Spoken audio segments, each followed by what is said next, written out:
Ladies and gentlemen, boys and girls, what are we doing here today on a Friday? As you know, these are your people here at AFN with the Friday Night Madness. This is your boy with my McLovin shirt on today. Wow, that man really got a McLovin shirt. I got a McLovin shirt on. So if you don't know who McLovin is, boy, you need to recognize. This is your boy, K Styles, a.k.a. the sixth man, a.k.a. the fullback. And to my stage, right. Hey, I see you over there. If they don't know you right now, this is Mad Mike Sports, a.k.a. the Mad Scientist, not Dexter's Laboratory. No, not Dexter's Laboratory. Laboratory. Man, what's going on, Mike? Hey, where's my manners? Do I need to go ahead and do it right quick since they know what time it is? Just go ahead and use it because I'm almost out of my sweet tea. All right, so please, man, all right, help a brother out. I'm almost out of my sweet tea. I need you guys to hit that subscribe button. That's the only way that I'm gonna be able to fill it up. All right, the only way I'm gonna be able to fill it up is by you guys hitting that subscribe button. I need as many as you possibly can. Help a brother out, man. That's all we asking. I just need more sweet tea. That's it. That's all we need. Just hit that subscribe button if you're new to the channel. All right, just go ahead and hit that subscribe button. Hey, look. I love the hell out. That's it, man. I love the hell out of some sweet tea. Y'all, I'm a country boy. I'm from the A, man. Look. We got meow mix. We got meow mix. Meow mix. Meow mix. Please deliver. I've been trying to figure out why the hell I can't hear so well, and I got the goddamn. No. Bro. Oh, Lord. I got my earpiece in. I'm like, I can't hear. I'm like, what the hell wrong with my ears? And I got my dad. Bro, I just tell you. But you know what we got to do before we start the show is we definitely going to have to do the real roll call. Okay. As you know. Okay. Boy, don't make me do it to you. Hey, I'm busy bone your ass. Don't make me do it to you. Boy, the big difference is if you busy bone my ass, I'm hopping through this screen and I'm going to bitch slap your ass. Well, that was a hype. Producer at your No, that was a hype. If you guys did not check out that versus that was one for the ages, bro. That was just bro. Hey man. Bro, that was nostalgia right there, man. That brought back memories. That might have been one of the best ones we've ever seen. Yes, had all the drama and shit. But it's like, man, this dude just really just like, bro, what? Like, it just came out of nowhere. Dude just like that, just snap. Just snap like a motherfucker. But as we know with the roll call, you know, we got to get a few shout outs in here. We got Joseph Thornton. We got Noah Tendale. We got Ezekiel King. We got Miss Asia Green in the building. We got Jerry Bowie. We got The Nation. We got Myra Jackson, Reggie C2K. We got Michael Walker. We got Sikbo Basie. We got Black Heart. We got Leo 123. We got Sean Nambo, Brian Cruz. We got Prove It, Brian Peoples. And let's get a couple more in here. We got Dre True Statement. We got Shady Zone 4. Xavier Littman. Hey, we got Jew Talk Sports here in the chat. Y'all make sure y'all show him some love. But before we start, we already got a $10 super chat by Black Car. He said, Mike, get you some sweet tea, my guy. Thank you. I appreciate that. Boy, you get about 4 of them things right there. Yes, sir, man. Depend on where you get them where from. You go. Yeah. You better go to Sam's Club for it.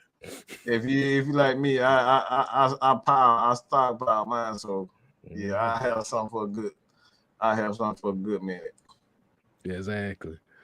But we got Ricondo here as well. But let's go ahead and get it popping, man. Mike, what you got? What we got for the people today on this Friday night madness? Oh Ooh, man. man. Because I know a lot of people kind of seeing the title and we Mhm. already getting a couple eyebrows like, are we really discussing Matt versus Tom Brady? No, Mhm. motherfuckers, we talking about the matchup between Atlanta versus Tampa Bay. They're just players in the matchup. I mean, that's all y'all gonna recognize anyway. Is Tom Brady and Matt Ryan. Oh, Tom Brady beat Matt Ryan again instead of the Falcons. Instead of the Bucks beat the Falcons. That's how the highlights gonna be. How the headlines gonna be. But what you got for him? What you got in store for him, Mike? What we got in store for him? Um, How do I start it off? let's start out like this first. Yeah. Uh. Wow. Your boy.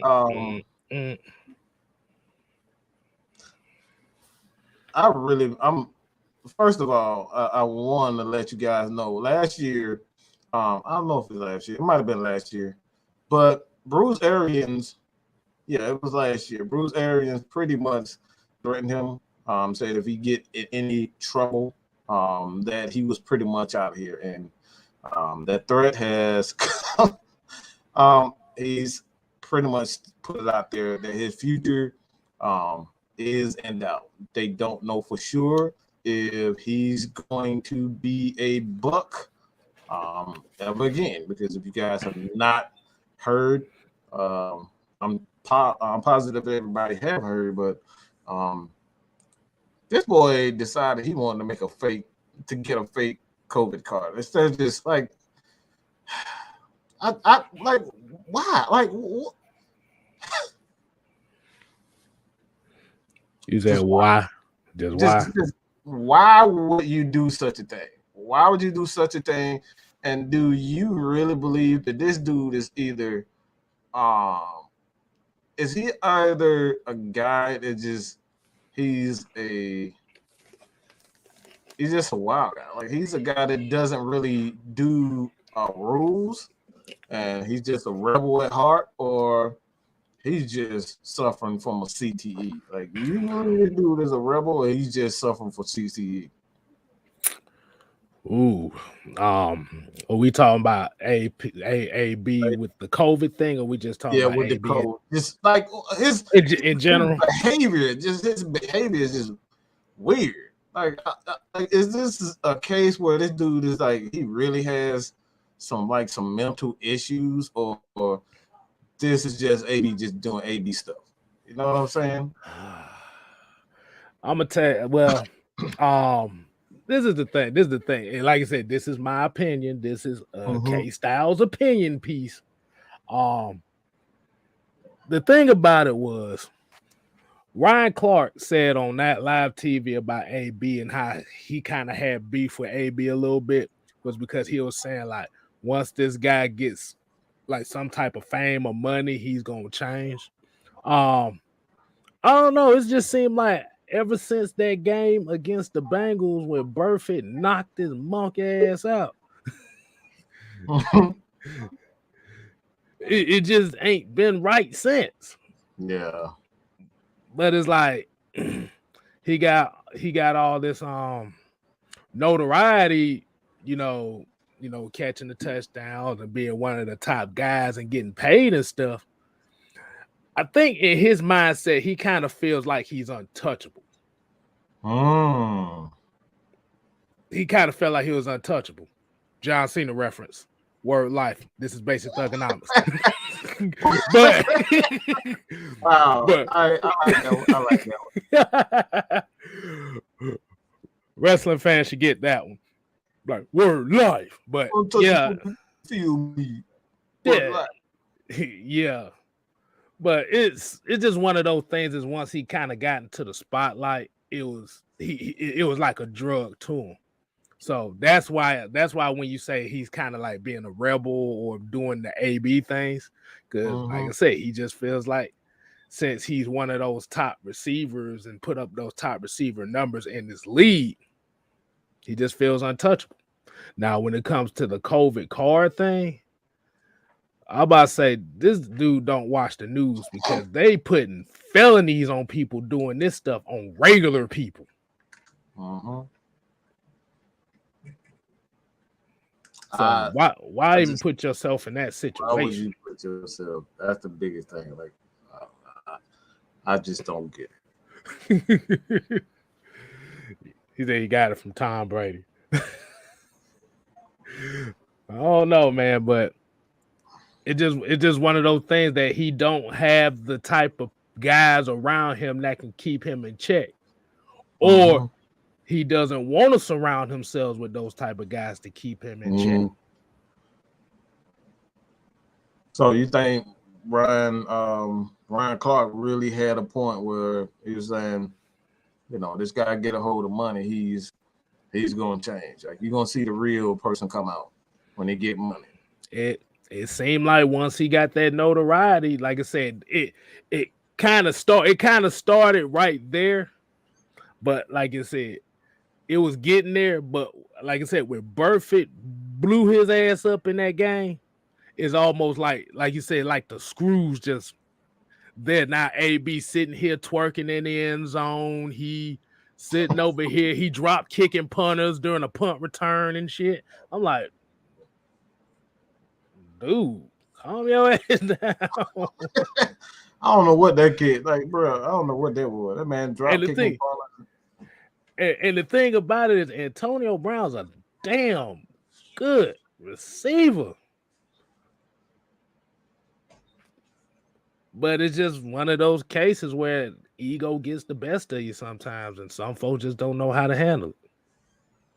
Yeah, I honestly think that's what it is. I'm just going to be real.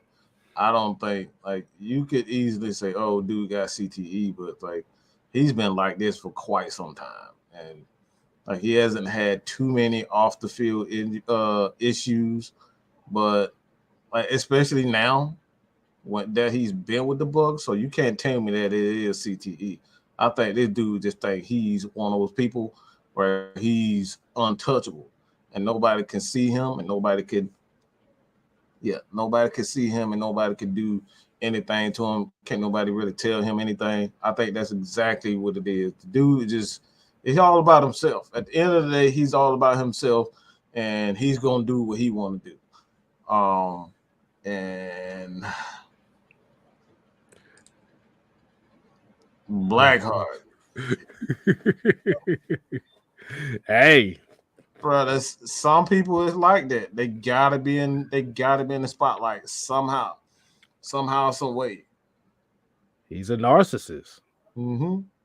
Like I said, when you hear him in interviews and when you hear him talking to people, like he doesn't insinuate that because he knows how to talk. He knows how to talk with respect when it comes to people interviewing him and stuff. But it's like it's always something. It's like it's something back there. It's like I got to be a certain touch. And there was a comment here. Bubba Gump said just like TikTok Juju, and that should have been the telling point right there. Is when Juju Smith-Schuster got voted as kind of like a player that the team liked. And Antonio Brown had a problem with Juju. Like Juju wanted to learn under Antonio Brown. But once the players started respecting Juju, Antonio went crazy in Pittsburgh. He wanted out. He was hoping bad things happened to Juju Smith-Schuster. I'm like, dude, Juju eating off of you. You supposed to be big bruh. You acting like side chick.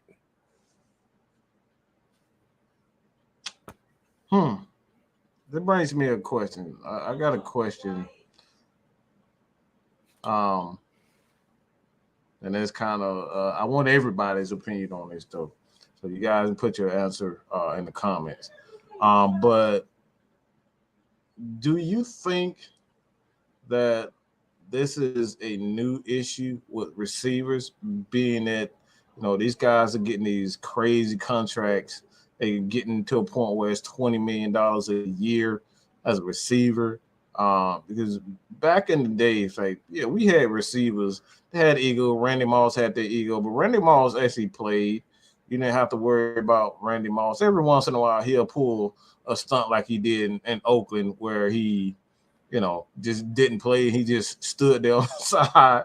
Like, you would get one of those types of things every once in a while. But he was trying to prove a point when he was doing it. But when you didn't have to worry about him practicing, not practicing, you didn't have to worry about Randy Moss, going crazy on a teammate for absolutely no reason, getting arrested and like stupid stunts like this. You didn't have to worry about Randy Moss like that. So do you feel as though that a lot of these issues, especially I wouldn't say issues, the money that these receivers, in particular receivers, are contributing to the behavioral issues as far as these guys, pulling stunts like Antonio Brown? It's like really going to these guys' head. Well, they think like, look, I'm Julio Jones. Y'all should be doing things my way. I'm Antonio Brown. You should be doing things my way. I'm offended about this and that. It's like, you think that has a lot to do with the money that these guys are making? Because these guys, like I said, Julio Jones was making what, 21 or something like that, 21 million going into his new contract. And I think Mike Thomas, he was making about 20 million himself. So you think that has a lot to do with these receivers? They're making so much money, like you can't really tell these guys anything. Like, they're really going to their ego. I don't think the money has anything to do with it.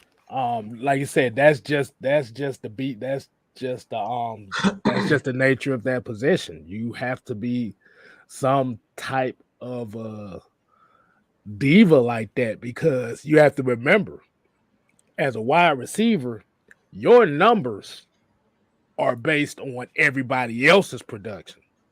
So a wide receiver is only as good as the quarterback that's throwing him the ball. And if the wide receiver is not getting passes, they're not going to make no money. So that's why their mentality is like, I want the ball, give me the ball, I need the damn ball. Because they know if they're not catching passes, they're not getting paid. Now, like I said, the money can add to that, but it's also dependent on the player. Cause what do they always say? Money, I forgot how that saying go. Money only brings out, what they say? What's already in YouTube. Like, I forget this saying, but it's pretty much just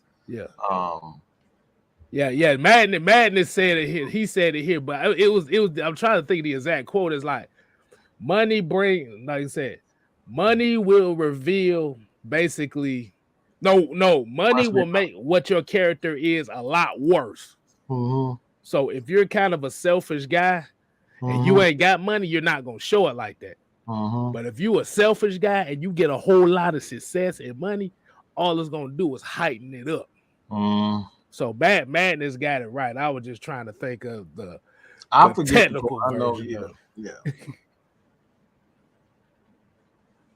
But yeah, man, that's just the beast of the possession. Like you said, you have to deal with those type of egos because they know, and then like you said, they know without the quarterback, they not finna get money. They're not gonna get paid. You're not finna get recognition. You're not finna get endorsements. And that's the same thing. Like I said, that's the same thing go for the quarterback. The quarterback has to have the wide receivers that can make plays. They got to have the offensive line that can protect them.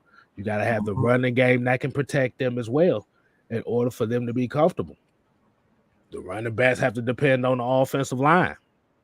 They got to depend on the wide receivers blocking outside, the fullbacks blocking. So everybody depends on everybody. It's just that with the wide receivers, they have to run their routes 100% effort every time. And they want to be compensated with passes and looks. Mm-hmm. So if you're a wide receiver and you're running your routes 100% and you're only getting 2 targets, that's where it's going to come out like, motherfucker, throw me the damn ball. You see me over here doing this and blocking. So I just think it just comes with the position, and it's just based on who the guy really is. So that's just truly who he is. At the end of the day, he's just pretty much money is just at the end of the day, it's revealing, who you really are. I totally agree with that. Right. So what you think on that? Well, how do you feel on that? You kind of feel the same way, or you got a different opinion? I kind of feel the same way. The same way. I just some people do it. Some people, the reason why I'm bringing that up is because we kind of saw what it did to Julio Jones. Like everything was all good, when he was here. He was always the guy. He was gonna get paid. Julio was gonna get paid, and then it's like, yeah, you got to the Super Bowl, you did this and you did that, but like it just came out of nowhere. It's like when Michael Thomas, and like I said, you can see signs of it. Now you can see signs like Michael Thomas. I forget who got paid before Michael Thomas, but the first time he got his money, Julio Jones, I think he held out one time, or he kind of made mention of it. The first time he got paid, he held out. He did he held out. And Matt Ryan ended up giving the first time. It was the first time.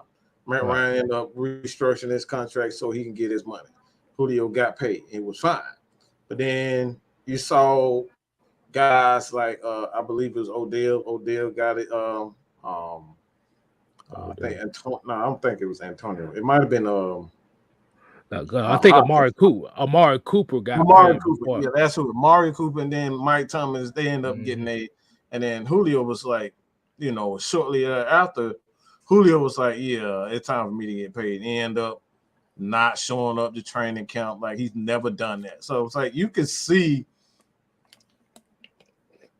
guys' true character whenever that money comes, and you ain't the center of attention, you ain't the number one. You can really see people true character. So I think that's exactly what it is, man. But yeah, like Ghost Pepper here say, money is only a tool. It'll take you wherever you wish, but it will not replace you as the driver. They coming with them quotes today, boy. So they getting the mindset of how we think. Yes, sir. But yeah, it's just attention starved, man. And like I said, he should have known better with the vaccine card thing, because they've been blasting this thing on the news for the last year and a half. If you was gonna have any type of fake documentation of a vaccine card, it's possibility it's gonna be a fine, definitely, but it's possibility jail time. On a federal level. I think they said a federal level. I gotta look back at it though. But yeah, that shit's crazy. Let's see. I know some people coming in here talking about. I know that the nation talking about. I can't wait to hear this Matt Ryan versus Tom Brady topic. They really coming here for that. That's what they want to see. Hey man, I'll start. I'll just say it right now. All right, let's just go into that. All right, Matt Ryan, Tom Brady, and I don't think a lot of people gonna like what I gotta say as far as that concerned. I've stated before, when you talk about overall talent, I still think Matt Ryan has always been an overall more talented quarterback than Tom Brady. When you look at all the skill set and you take away the coaches, you take away the players, and you just say, all right, Matt Ryan versus Tom Brady. What do these guys do better than the other? And I this is just a poll, all right? Again, this is just one of the things I think. So you look at arm strength. I don't think anybody can say that Tom Brady has a bigger arm than Matt Ryan. I don't think anybody in their right mind who can say that. All right. Matt Ryan clearly has the bigger arm. Accuracy. I think that's a toss-up. But when you look at the numbers in itself, even this year, Matt Ryan has a better completion percentage, a career completion percentage than Tom Brady. Again, that's something that a lot of people don't want. These are conversations that people don't want to talk about. You look at the ability to move around in the pocket, pocket awareness. Does Tom Brady or Matt Ryan have better pocket awareness? Like, that's where it gets tricky for me, because pocket awareness also can be it can be manipulated, because you got better offensive linemen. It's like if you got 300-pound guys constantly coming after you, and the guys are not blocking, and then you try to compare, all right, who has better pocket awareness. It's like, how can I gauge that? Like, how can you gauge pocket awareness when Tom Brady has a better offensive line than Matt Ryan? So, like, what do you think as far as the pocket awareness? Because I think that's where it gets tricky. Nobody in their right mind would say he's a better athlete than Matt Ryan. I don't think anybody. So, again, I think when you look at their skill set and what they like, even what scouts said, like, you can look at the scouting report. Tom Brady was not even supposed to be as great as he is now. Like, scouts never saw it. Like, he was ranked, I think 6th or 7th round or something like that. So he dropped. So obviously, when you look at the scouting report, it's Matt Ryan hands down. But I think where it gets dicey is the pocket awareness. What do you think about that? Like, the Tom Brady versus Matt Ryan? Because that right there, that is tricky, because see, like I said, let's go ahead and get this out the way about Matt Ryan's arm strength.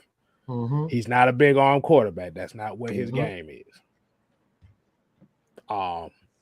Like I said, you could kind of see that the very first year that you wasn't expecting to get a big arm quarterback. I think where the separation between Matt Ryan and Tom Brady comes into, like I said, when you like when you say about the pocket awareness in the offensive line, Brady's not really a big arm quarterback neither. I think I like, me personally, from what I've seen, I think Tom Brady's arm might be a little bit stronger than Matt's. Not by much. But the thing about it is, he, like, when you see him throw the ball, Tom got a little bit more of a snap to it that makes it look stronger. See, Matt's kind of smooth with his, so it kind of looked like he got the Chad Pennington thing going on, where it just looks Brady like it's throws. Brady, the reason why it looks like that, because I played quarterback. The reason why it looks like that, because he lofts the ball in the air. Matt Ryan doesn't loft the ball. It's almost like Aaron Rodgers. How Aaron Rodgers, when you see him, he lofts the ball in the air. Matt Ryan, when he comes, he throws it. It's a straight. It got a little bit of oomph, because he's throwing it. He's already tall, but he's throwing it more flat than Tom Brady. Like, when you see Tom Brady is putting his all his body and all his hips into the throw. Matt Ryan, he uses his feet and he throws it with straight line. It's a different type of throw. So when you look at Tom Brady's throw, he lofts it. He lofts the balls in the air. That's how Aaron Rodgers. So I can see why you say it's like the arm strength. Yeah, it looks different because they throw the ball differently. Yeah. Like Matt Ryan throws a little bit straight line. Yeah. Tom Brady lost the ball in there. Yeah. But when we're talking about strong arm quarterbacks, we're talking about the standard and strong arm quarterbacks nowadays is Patrick Mahomes and stuff like that. Because if you don't have the Patrick Mahomes arm, you're known as a weak arm type quarterback to certain people. So, but the thing about it, it's a toss-up between yeah. But the thing about it is, where they difference at is you have to look at the type of systems that they run. That's what I look at. Like I said, I look at the systems that they run, because if you look at Tom Brady's been running the same system since 2000. Even down in Tampa Bay, like I said, they had to. I'm trying to remember. Didn't they say that they had to call Bill Belichick? Oh no, I think it said something about calling Josh McDaniels and figure out what Tom likes to do, and they kind of. I don't know, but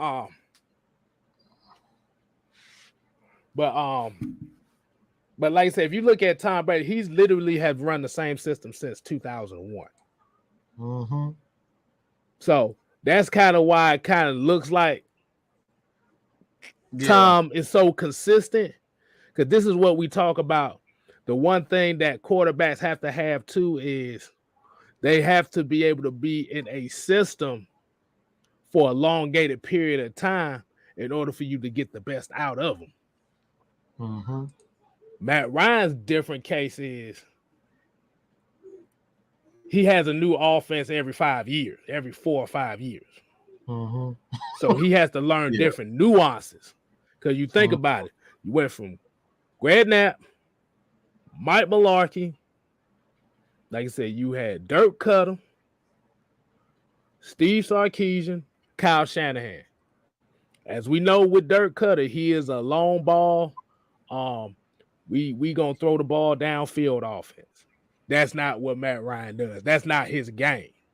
See, when you look at how Tom Brady played, it is a West Coast offense system, which allows him to get the ball out 3-4 seconds. And like you said, you utilize his skill set, which may not be the best arm, but you get it out quick. And that's where they build the team. They build the team in the trenches to accentuate that.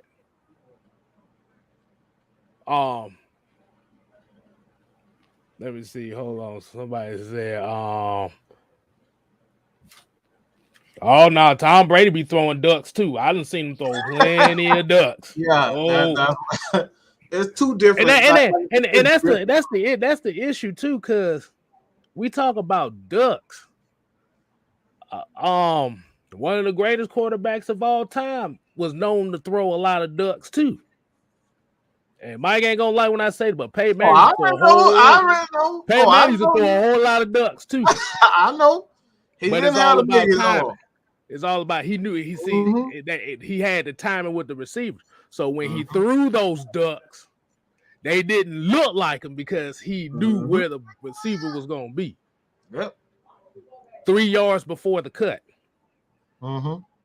But they knew that. They knew where the receivers was going to be, and the receivers knew where they had to be so they can get that ball.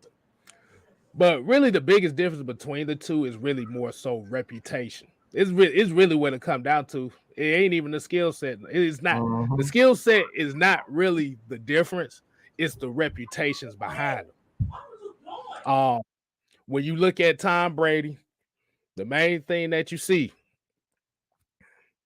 is Psycho Tom. You see this guy, he's making clutch throws in certain key moments. But what happens with that is you got to realize he's on, and like I said, that's why I say with all quarterbacks are cogs of a machine that has to work together. See, when we talk about Tom Brady, we forget to negate the other guys that help him succeed. When we talk about Matt Ryan, his reputation. See, and the thing is, and I think this is kind of where we kind of see where the fan base is as far as how Matt Ryan, like I said, instead of saying Matt Ryan underachieved with what he had, or like he could have been better than what he had. See, they don't use the words. Basically use the word like, "Oh, he sucks," or "He the worst quarterback Atlanta's ever had." You still hear that a lot. But yeah, I just think it's just all on reputation more than anything. Mm-hmm. Tom Brady's beloved in his city. Matt Ryan's hated in his. That's really what it comes down to. And you made a great point. He's been hated in this season since 2008. It really has. It really has. It really has. And this right here, you made a great point as far as the system, and that's why I said,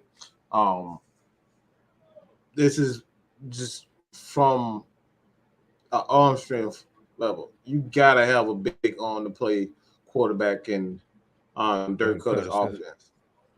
That's all he throws. All his throws are deep, and a lot of deep outs, deep ends, post routes, and 9 routes. Like that's all you have. Like that's all his offense. His offense is for the most part. So you can't have a Tom Brady's never played in anything other than the West Coast offense. So it's like, have we really seen Tom Brady's arm strength? And that's the thing. It's like you made a great point as far as like playing in the West Coast system. His arm looks a lot stronger when he's playing in that system, because in that system, he doesn't have to, overexert his arm. He can save some for the fourth quarter to make that one big time throw. When you play in a Dirk Cutter system, it's constant deep routes and constant accuracy with those. So you tire your arm out towards the end of the season. That's why in his offense, you see guys like Jameis Winston making a lot of mistakes, because these guys are like, they've been throwing the ball, 40, 50 times a game. And these are good quarterbacks, but at the end of the day, it's like these guys get tired. And this is why it's like, I give guys like Matt Ryan, who's played in different schemes. I give Drew Brees, he's played in different schemes, because he wasn't always in Sean Payton's offense. Like he's played in different styles. He been in that Sean Payton offense for over 12 years though. 12 years, yeah. So exactly. I like the debate, because like I said, I love quarterback. Everybody know that I'm a quarterback guy, scheme guy, and I think that's why I say it's two people that I think have the biggest arm. I don't think anybody have a big arm than Brett Favre. I'm just gonna be real. That dude can sit down. I've seen him falling backwards, and this dude launch down. Y'all think Aaron Rodgers got a big arm? I've seen this dude running backwards, and then he just turn around. He'll turn around, do a spin move, and then turn around, plant his feet, and launch them. I was like, bro, what is Brett Favre? That dude had the biggest. If you talk about arm talent, I don't think anybody had more arm talent than Brett Favre. And man, the crazy thing I say about that is I think Aaron Rodgers is a way better quarterback than Brett Favre ever was.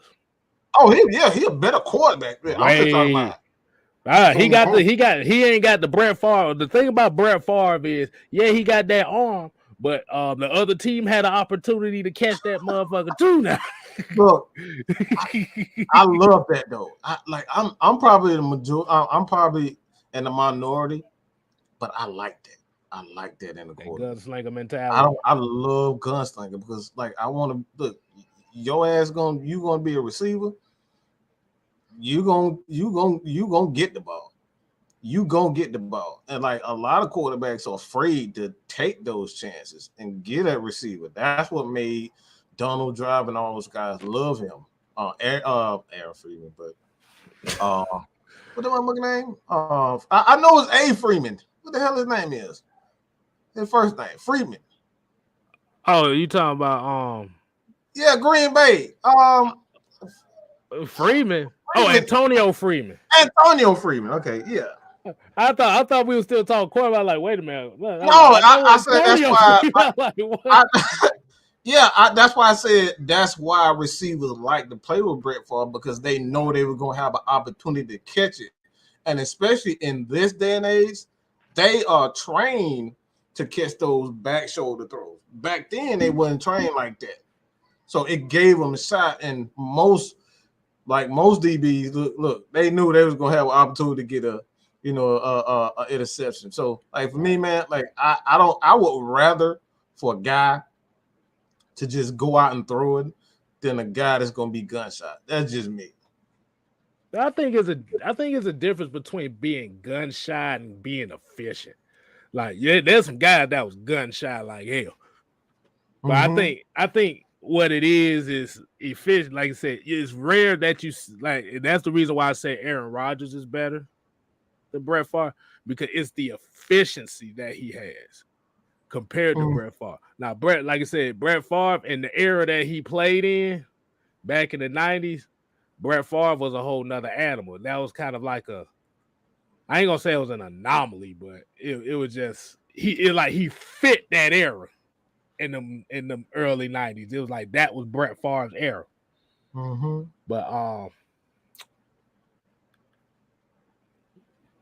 But look at this comment right here. He said Brady has had average supporting cast around him and made them look great. Man, stop. I don't know about that. Like, what are you talking about? Like, we just literally just name you. I can name 3 of them off the bat, and 3 of them are Hall of Famers in my opinion. I don't know about that, because you have to think about it. He's had at least 2 or 3 offensive linemen. He had at least 2 offensive linemen go all pro. Quite a lot. Yeah, we're talking about all pro offensive linemen. And then you also got to look at defensive wise and look at the goddamn talent they had on defense that allowed that offense to do. Do we have to go through that again? Do we really have to go through that list again?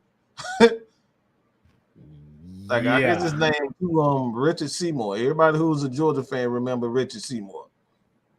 Like Richard, yeah.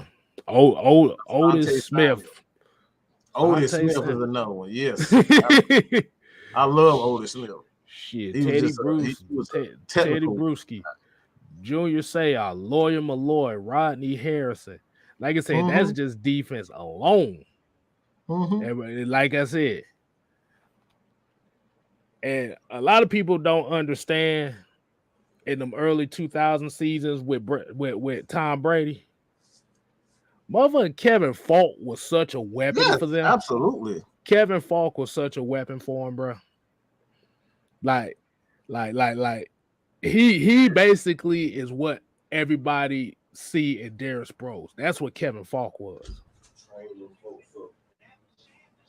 But I think a lot of people say he didn't have that much of a supporting cast, because when you look at the receivers are not really big name like that.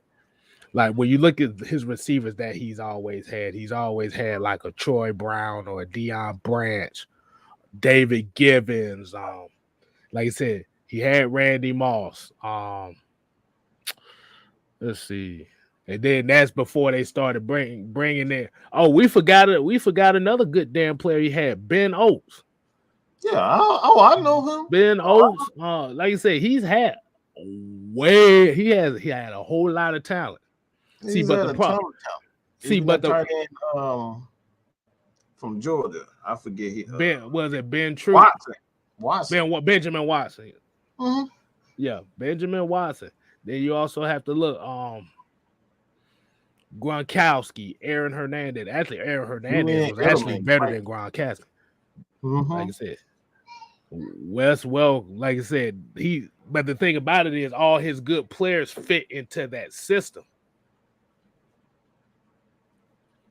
All his players fit into that one David system. Patton was solid. Those were solid receivers. Like, you can't, like, the misconception is a lot of people just like to say, if you're not a Randy Moss or Julio Jones name, that you're not a good receiver.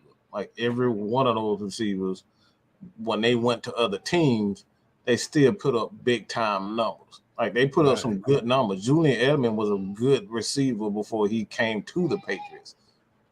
Wes Welker, I think we all know what Wes Welker was. Like, dude was a baller. So these guys were very good players, solid players. That dude has not lacked any talent. That's so far from the truth. Right. Do we have to bring up Chandler Jones again? Like, do we got to bring that one up again? Yeah. Come on, bro. Yeah. Yeah. But like I said, the biggest difference between Tom Brady really and Matt Ryan is Tom Brady has kind of made more of the opportunities that he did have. And like I said, that's not just on him. See, the only thing that I have a problem with Tom Brady is when you look at these games and watch the games, Tom Brady can have an average game. And everybody else can have a magnificent game. But they throw everybody else out the wayside and say Tom Brady did it by himself. It don't work like that. But I want you to answer this because the nation had another one. I think you might want to answer this one, Mike. He said, is Matt Ryan making this supporting cast of now look great?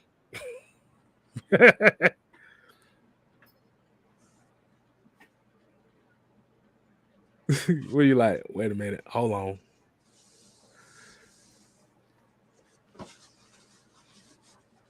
Hold on. Wait. You're not, bro. Nah, it ain't not like I said. Hell yeah! Do you know any one of them mother? Do you have any clue who any one of them are in college? Do you know what OZ did in college? Do you know what Tajay Top did in college? Do you know what damn, I'm having trouble even naming the motherfuckers. Like, everything I need. Duh. Yeah. Like I said, if you got to have at least some type of comparable guy that can fit into a role, a number two or whoever. We don't even have enough.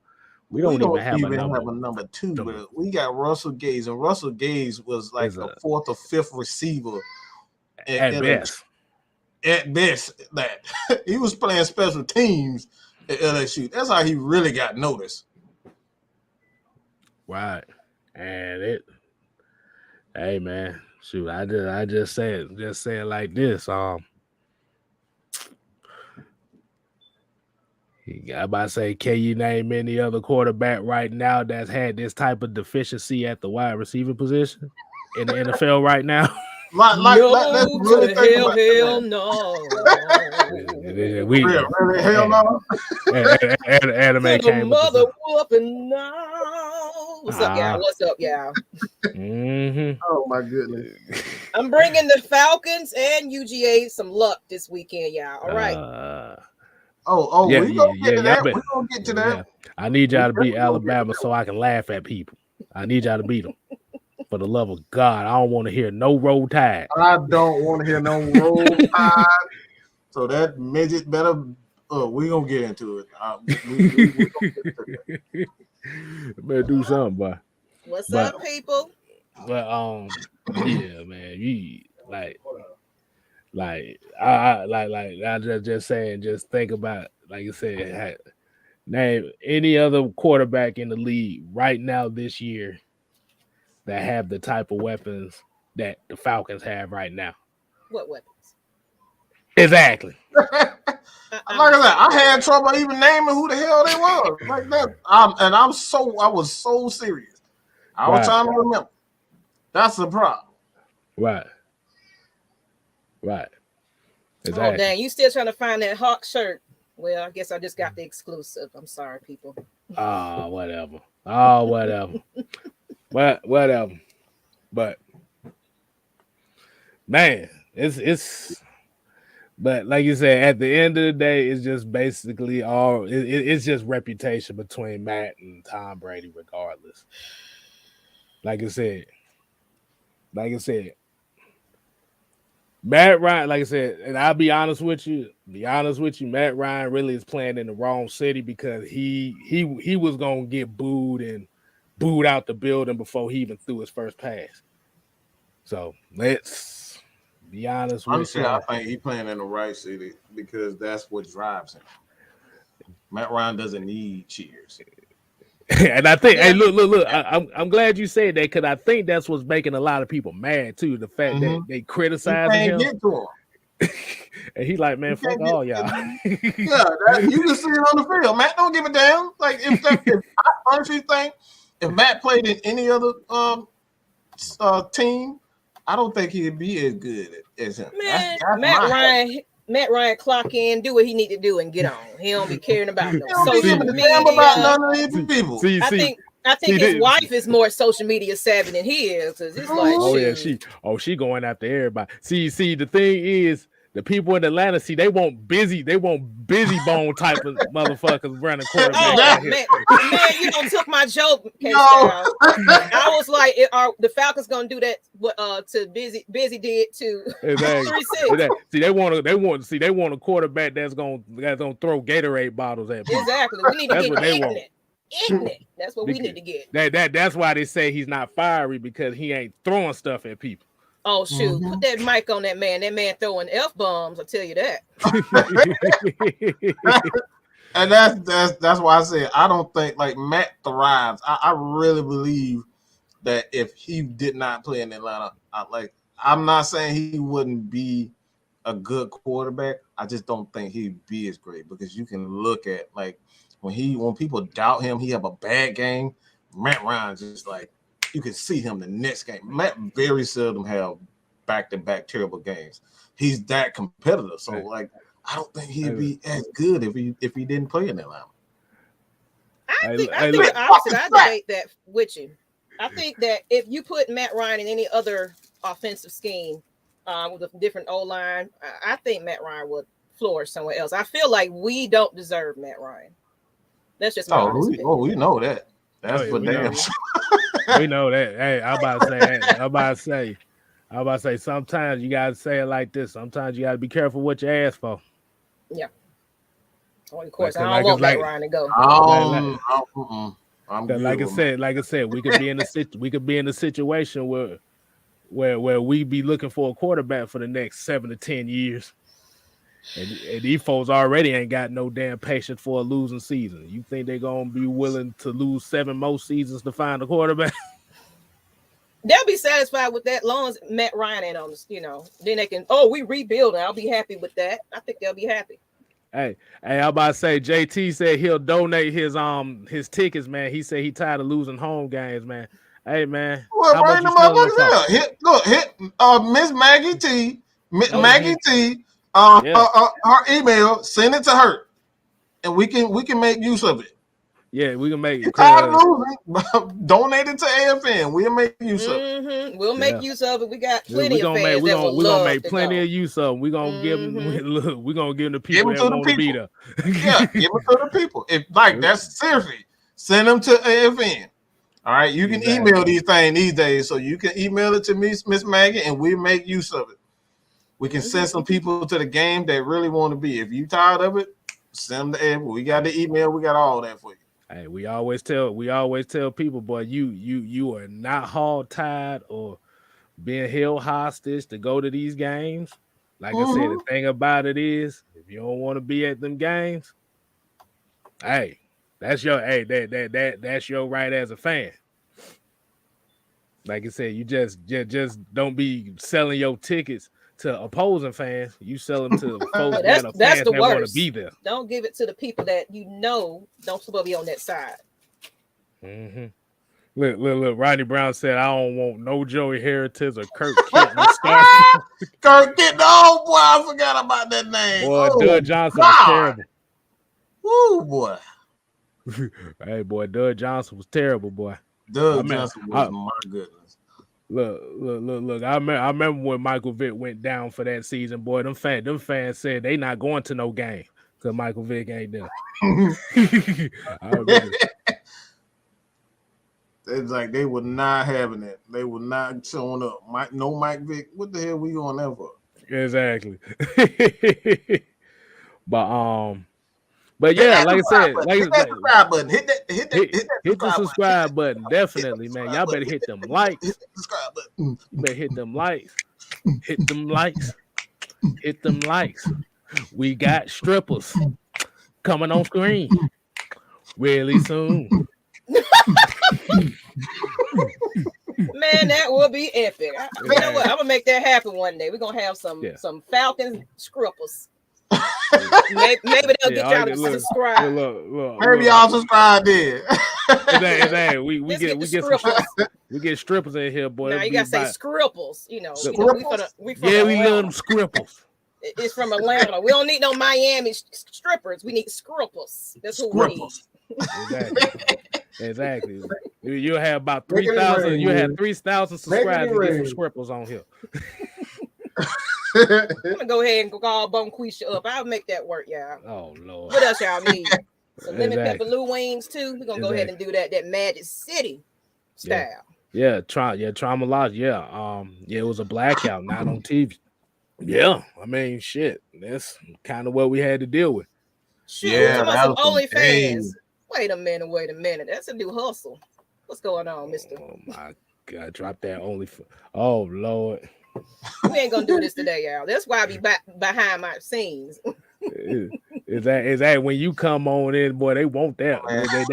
They flirting. They say damn us. They want. Damn the hell. We don't need Mike. We don't need K Styles. I just know I've been missing in action. I said I thought I'd grace my face a little bit. Right. I'm still alive. I'm here. Y'all just catch me on the news. But by the way, people, did y'all know we had a website?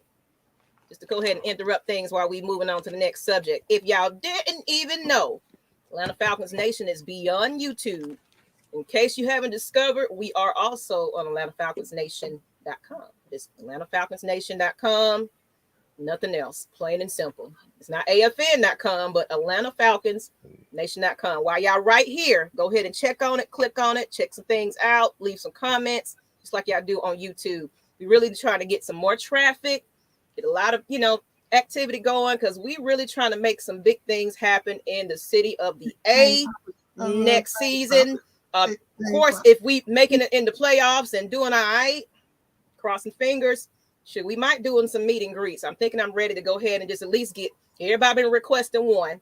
I know everything has been kind of up and down for the last place that we took, but of course that flopped because you can't do business with certain folks. So, but I would like to do another meet and greet. So if y'all want a meet and greet, I need some red and black in the chat. We can maybe do a tailgate show up or anything that we can get together, but we got to get our family together. Like, it's been too long. It's been 2 years pretty much. Y'all been watching us for a little bit with the Atlanta Falcons Nation on YouTube. So if y'all want to get with us for real, all right now, let us know. I want some red and black in that chat. All right, Drew's true statement. Okay, I'm gonna look you up. Dre, my bad. Look you up, but y'all go ahead. I don't want to keep promoting. I just wanted to go ahead and jump in. You good? We got a lot of people on this Chizat. No, you good. Hey, they got to promote, because like I said, hey, eventually the YouTube broadband gonna be too big. Might go down the wayside, boy. That website is really where the money gonna be at. So hey, y'all, that's what we trying to do the damn thing at. A lot of stuff you'll be able to do. There's a lot of stuff that we're going to be able to do. We're working on. Yeah, that website. I promise you that. Right. Because you can only say certain things on here. You can only have certain opinions here on YouTube. That website, you can get it all. You can get Mad Mike for real. I don't know why it's showing all black and white, but of course I see the red and black, but it don't show right on. Yeah, it's saying, that's weird. Yeah, StreamYard smoking crack. Y'all tripping again. It's smoking crack. All right, people. So what you need to do, what I will do is I will drop a community tab link about the meet and greet. And of course, I'll drop the website as well. But let us know exactly if y'all tailgate where Atlanta Falcons Nation can kind of meet some people, or if you got some ideas of a good location that we can all just get together on an off game. When they're away. You know what I'm saying? Especially when doing the playoffs. I kind of do want to get together during the playoffs, some type of way. So, oh my god, hey, that would be very interesting. With the very first one would be the very first playoff game. oh yeah, that'll be Boy, epic. it's gonna be, it's gonna. Hey, look. The thing is, I don't call them Matt Ryan haters no more. I don't even call them assess no more. I call them views. The views are going to be mad as hell if the Falcons make the playoffs. I'm just letting y'all know that now. You want Maggie? You want to know why I call them views? Why's that? Because the only time they watch anybody's Falcon content is if Matt Ryan is the subject or the Falcons lose. Wow. That's why we call them views. That's why we call them views. Man. Andrew, yeah. Wow, this man. I used to do radio. I forgot all about that. Yeah, hey man, I've been in this game for quite some time. But yeah, I'm trying to bring a lot of that back. We're trying to get back, do some things with the podcast, radio, all that. Like we're trying to do a lot of things. So we like I said, head over to Atlanta Falcons Nation.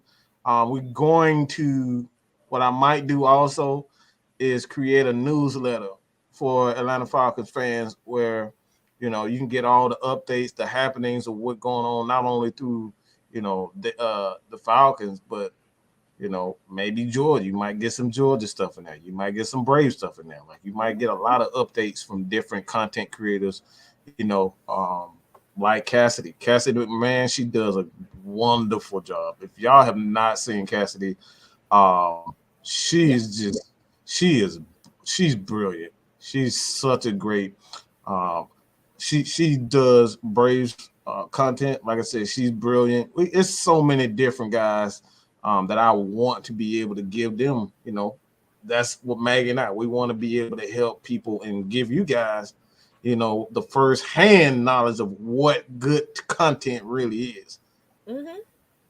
Absolutely. And Reggie said if we appeared on Apple Podcasts, it's funny as you mentioned that. We are actually on streaming media sites. Mm-hmm. So if you type in Atlanta Falcons Nation on Spotify, Apple, and some few other ones that I really don't know too well, but Atlanta Falcons Nation is actually on there. Now, of course, we've been a little bit behind on updating, but now that we kind of brought attention back to it, people that can't watch the YouTube channel can get at least my news clips. I don't know if y'all want to have like a whole podcast on there. If y'all would actually sit there and listen to the whole it. podcast. Like if you want a whole podcast or anything on there, we can actually put it on there. So just let us know. Like I'm saying, we're innovating. We're trying to bring y'all because y'all donate, y'all help. We definitely want to do some giveaways. You know what I'm saying? Like everything that y'all put into this channel is going to definitely be given back to you. Definitely. You know what I'm saying? So keep it up. Keep supporting. Go on over to AtlantaFalconsNation.com, please. That's the big thing. I like YouTube, but that website, we got to get the traffic there. So y'all going over there since y'all didn't know about it. Now you know, people. And find us on audio streaming. Now you know. Yeah. We might put the Atlanta Falcon Nation mixtape out there too. Y'all better quit playing. Oh, you know what? Me and K Styles had a song. We actually did. My God, why you bring that up? Oh my God. That shit lost in the art. That shit lost in the archive. So ain't nobody ever gonna hear it. You know what? Hey, boy. Y'all don't want to. I told you we is some fools over here, boy. You get everything. Y'all want everything. Okay, look, we're gonna give y'all everything. That's what we're gonna do. But let's go ahead and get into these Tom Brady's Mr. Asterisk. What's going on? What's the next topic? I know we've been kind of promoting. This is a question I have. Cuzzo, he asked me today, Falcons offseason plan and what are my my personal plan for the Atlanta Falcons based on what I've seen, thus far.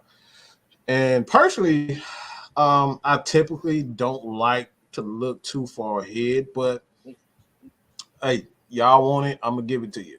Like I said, all you guys have to do, ask the questions, leave the questions on AFN. I actually prefer you leave it on AFN so we can gather all the questions in itself. So go to AFN. Don't leave it under Mad Mike. Go to AFN. Leave all the comments under AFN so I can make the videos for you guys to to do answer as as good as possible. But my offseason plan, just based on this year, I've said it before. I don't think anybody can deny that what we've seen thus far as far as the receivers are concerned. I just don't see how Calvin really is going to be back. I just don't see how he's going to be back. And I'm not saying that this relationship is done or it's finished, but from a business standpoint, it's just like, how can you overlook that? Like, you are in the first year of establishing a culture as a coach, and one of your best players that you named as a leader, he is no longer here. Granted, for a real reason, but it's like, okay, I know you need help, but how are you going to help me with this team? And if you have issues with personal issues, mental health issues, it's like, maybe I need to send you home. Maybe I need to send you to Florida. Maybe I need to send you to California. Maybe I need to send you to a team that's better suited to handle those types of things. So it's like, I don't know if that relationship is fixable. So I'm saying, I truly believe that the Falcons are already seeking a trade for Calvin Ridley, and they're just looking for the best suitors for not only him, but for them. So I'm expecting a trade for Calvin Ridley. That's my offseason plan as far as the draft is concerned. Obviously, I want Jordan Davis just for his ability to, blood in, blood out. I ain't talking about no damn, I ain't talking about no gays, but I'm talking about them dogs, man. All right, them dogs. I love them damn dogs. So you guys, we gonna get it done. If little Stetson, he behaved, we gonna get it done. But I want Jordan Davis. I don't see us being able to get him, but we got to get us a receiver. This receiving core is god freaking awful, man. I just hate to say that, because we've never struggled. Our organization has never, ever struggled with wide receivers. That's one thing I could say. We have never, I can say that with a straight face. We've always had at least one good receiver, even going back to the 50s, the 60s, and the 70s, 80s. We've always had one good receiver. Now we can't say that. Like, we can't say that now. So, whether it's in the first round, I believe it's in the first round. I really believe they're going to trade down, get more assets. Wherever they end up, trade down, get more draft picks, and they're going to really fix those issues with the not only tight end but wide receivers. Like, that's my offseason plan. Well, I'm gonna say mine a little quick because I know y'all got something to say. But as far as going back to Calvin Ridley, as far as what's going to happen with him, even though he's away, he's really hurting himself. I understand he's going through a mental illness and things like that, but trading him, who's going to want to pick him up? Who's going to want to get that trade? And who are we going to get for him at this point? But yeah, I definitely don't see Calvin Ridley coming back. And like you said, we never had an issue with wide receivers. So I definitely feel like we got to. Now, my thing is, last season's draft, I was hoping that we kind of went more defense, as well. But of course, right now, it's just like apples and oranges right now. Like, which one you want? You want a better defense or you want a better offense? It's like, can never have the two that's matching, so. But I honestly was surprised we didn't pick up a lot of defense. So I definitely would love if we can get Jordan.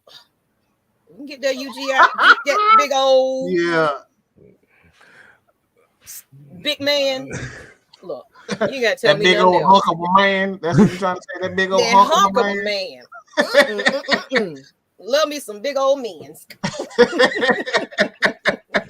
Well, by saying that, hey, look, I ain't saying nothing, but y'all can kiss the Jordan Davis goddamn draft goodbye. Oh yeah. Because if we winning, we ain't got a shot. That was saying, like, he probably ain't gonna be available by the time we, because we trying to do something. So we probably ain't gonna get no luck there. To be realistic. Like I said, the only way the Falcons have a chance of getting Jordan Davis, boy, he had to do terrible in the combine. You know how they take that combine shit serious for him to drop. But like with the Calvin Ridley thing, yeah, he's gone. I mean, at the end of the day, man, you have a new regime here. Like I said, these are guys that didn't bring you in. Like you said, you came in, you went out in a year where you was named one of the captains of the team, which means you are the guy. You are one of the guys that these guys look up to. And like I said, I'll trade his ass to Tennessee. Let him and his brother. Hey, look, I let him and Julio Jones have a Titanic moment. Wow, really? Yo, here you go. I can fly. I'm flying. They can have one of them moments together. You that man really just said that. In your heart. What's that commercial? No, it's not a commercial. I think it was on Dumb and Dumber where they was having that a moment together. That's so. But yeah, hey, man, Julio Jones, really, I just really think I think they in cahoots. I don't have any evidence to say this. I really don't. I'm just really winging it, but it's just the circumstances. It's just really, it's suspicious, and like I think that's the biggest issue when it comes down to the Falcons. It's like all of a sudden you crazy. I'm not crazy. Let me stop that. All of a sudden you have mental issues. You never had mental issues in high school, in college. Your first 3 years as a pro, and then in your fourth year, you got mental issues. So, if these dudes really are here, nobody's saying the timing is bad. The timing, bro, it's I'm like, come on, bro. So and it's just coming out of nowhere. Let me say this. Let me ask this question. Don't the NFL have some protocols though? Yes, like absolutely. Mental health, awareness. They're big heavy on that since a lot of players have come out about it. So I mean, if he's really hurting like that, I would think that if anything, there'll be some type of encouragement. Well, man, you need to kind of get up and at least don't sit there and mope. And I understand whatever you got going on at home, but get out there and play. Just get out there, because sometimes it's nothing like just getting up when you're down in the press, getting up and working out and, getting your body in shape and things like that. Just running sprints and things like that. Don't you feel better? You feel a little energized. So it's like, I honestly feel, of course, we don't know what's going on in his household, but it's like, if you got supportive people on your side, they will encourage you. Like, come on, Ridley, you got to at least save your job. Walk at the park or something. Let's go to somebody. You know what I'm saying? Like, he hasn't been seen in public like nothing. That dude just fell off the face of the earth. So it's like I know a guy person who was like, he's so like really was in those streets. Like we all kind of know the guy that was out. Taking pictures, people taking pictures with Calvin really here and there, and then, like I said, all of a sudden he just fell off the face of the earth. So, I want to say yes, every mental health is different for everyone, but I get that. Mental illness is different for me too. Like that's why I've been missing in action. I've been going through my own things right about now, y'all. So it's like, but I still try to get myself up, do what I need to do, come on here and smile. It's like you got to surround yourself with people You just can't sit there, because I'm telling you, I would sit there and lay in that bed and just forget, tune out the world. And you don't want to, there you go. You don't want to get like that. You don't. So no, we're not getting on him for the mental illness, but it's like, if you're not truly like that, don't play it like that, because there's a lot of people that's really, really, really, truly suffering from this. Now, Cole, like I said, we don't know what's going on with him. We can't say it. We're not there, but this is a perfect, even if he doesn't come back to football right away, be an advocate, hey, I'm going through it. This is what I'm dealing with, and try, Hayden Hurts and everybody that's speaking out against it, go talk to your brethrens, about this too. Let's keep it open, because this dialogue needs to happen anyway, in sports, anything. Everybody's going through it, especially, this pandemic is still they got a whole new thing in Georgia that's going to all of a sudden pop up that came from Africa. Like, now y'all coming up with new strands of stuff where we finna be right back on that lockdown. Right. Well, folks are really losing their mind right about now. Y'all realize all these shootings are happening again, people killing kids. It's so much out there that people are really going through some things. Going through. So if you're not really going through, if you really don't have, and like I said, that's where my issue lies. Like I said, of course we all deal with things in separate ways, but I'm the type of person, like, even for me, I'm gonna get up and do something. I'm gonna walk around. Like even if I'm depressed, you wouldn't really know it. You know what I'm saying? That's just me. And like people are different. People are different. But the people around me know me well enough to know, all right, something wrong. This nigga ain't cutting no. They all know. They all know something ain't right about me. I just still off the face of earth. I ain't seen me about 2 or 3 months. About 2 days, so I'm wrong. Yeah, if Maggie ain't on here cussing you out, something going on. Yeah. Right. Anime having one of her temper tantrums again. But to get to the point that you talked about, Maggie, as far as having like that structure, actually every team has like a group of therapists that kind of deal with issues and stuff like that are issued to each team. It's something that they've been doing for the last few years, because like you said, a lot of players are starting to come out with like depression and mental illness and stuff. Because you gotta think, you getting hit a lot in these games, and like I said, that CTE stuff is real. But like you said, you got Hayden Hurst, who's one of the advocates dealing with stuff like this. That's somebody you could talk to. Now, if it's like you said, and I'm kind of like, and I've said it before, it's like, don't let it be found out it's a situation where you're using the mental the mental illness to pretty much get use it as a scapegoat to get what you really wanted, and that was to get out of Atlanta because Julio was not here. And just say it. If that's what you want, just say it. Just I don't want to be here. But I secretly feel like they already know that, like y'all said earlier. Yeah, I think they already know what. Because they go, Arthur Smith, he's never gonna give you anything. He was doing that like with Julio Jones. They already knew what was up. Yeah. Yeah, but the thing is, like I said, he just tired of hearing the Calvin Ridley question. It's like, bro, y'all keep asking me about Calvin Ridley one more time, I'm gonna take this believe sign that I got on this door. I'm gonna ball this shit up and shove it up your ass. You better leave me alone about that damn question. We have a question from Matt Norris. How y'all feel about A.T. Perry? I couldn't even tell you who he is. I got to look at. I will actually look at that myself, and I will let you know. Okay. Okay. Let me. That'd be something get I'll that look on into. the screen so you can remember that. Yeah. So I'll look out for K-Styles' response on that. A.T. Perry. That a dude named A.T. Perry, like I said, with a name like that, he sounds like a big motherfucker. I did tell you that now.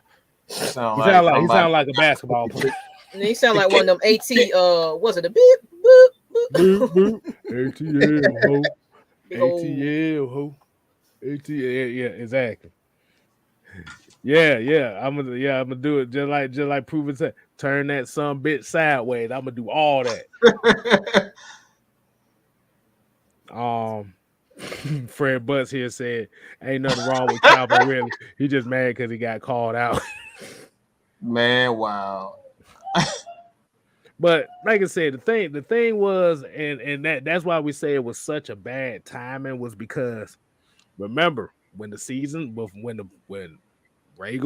they had the training camps and stuff like that, you see them hopping around. He like, yeah, man, I can take it to the next level and stuff like that. But it was like as soon as those passes, as soon as them first couple games when he started dropping them passes, it was like the energy changed. Because now in his mindset, he probably thinking like, I don't think I'm ready for this role, especially in this offense when they're expecting me to do the dirty work.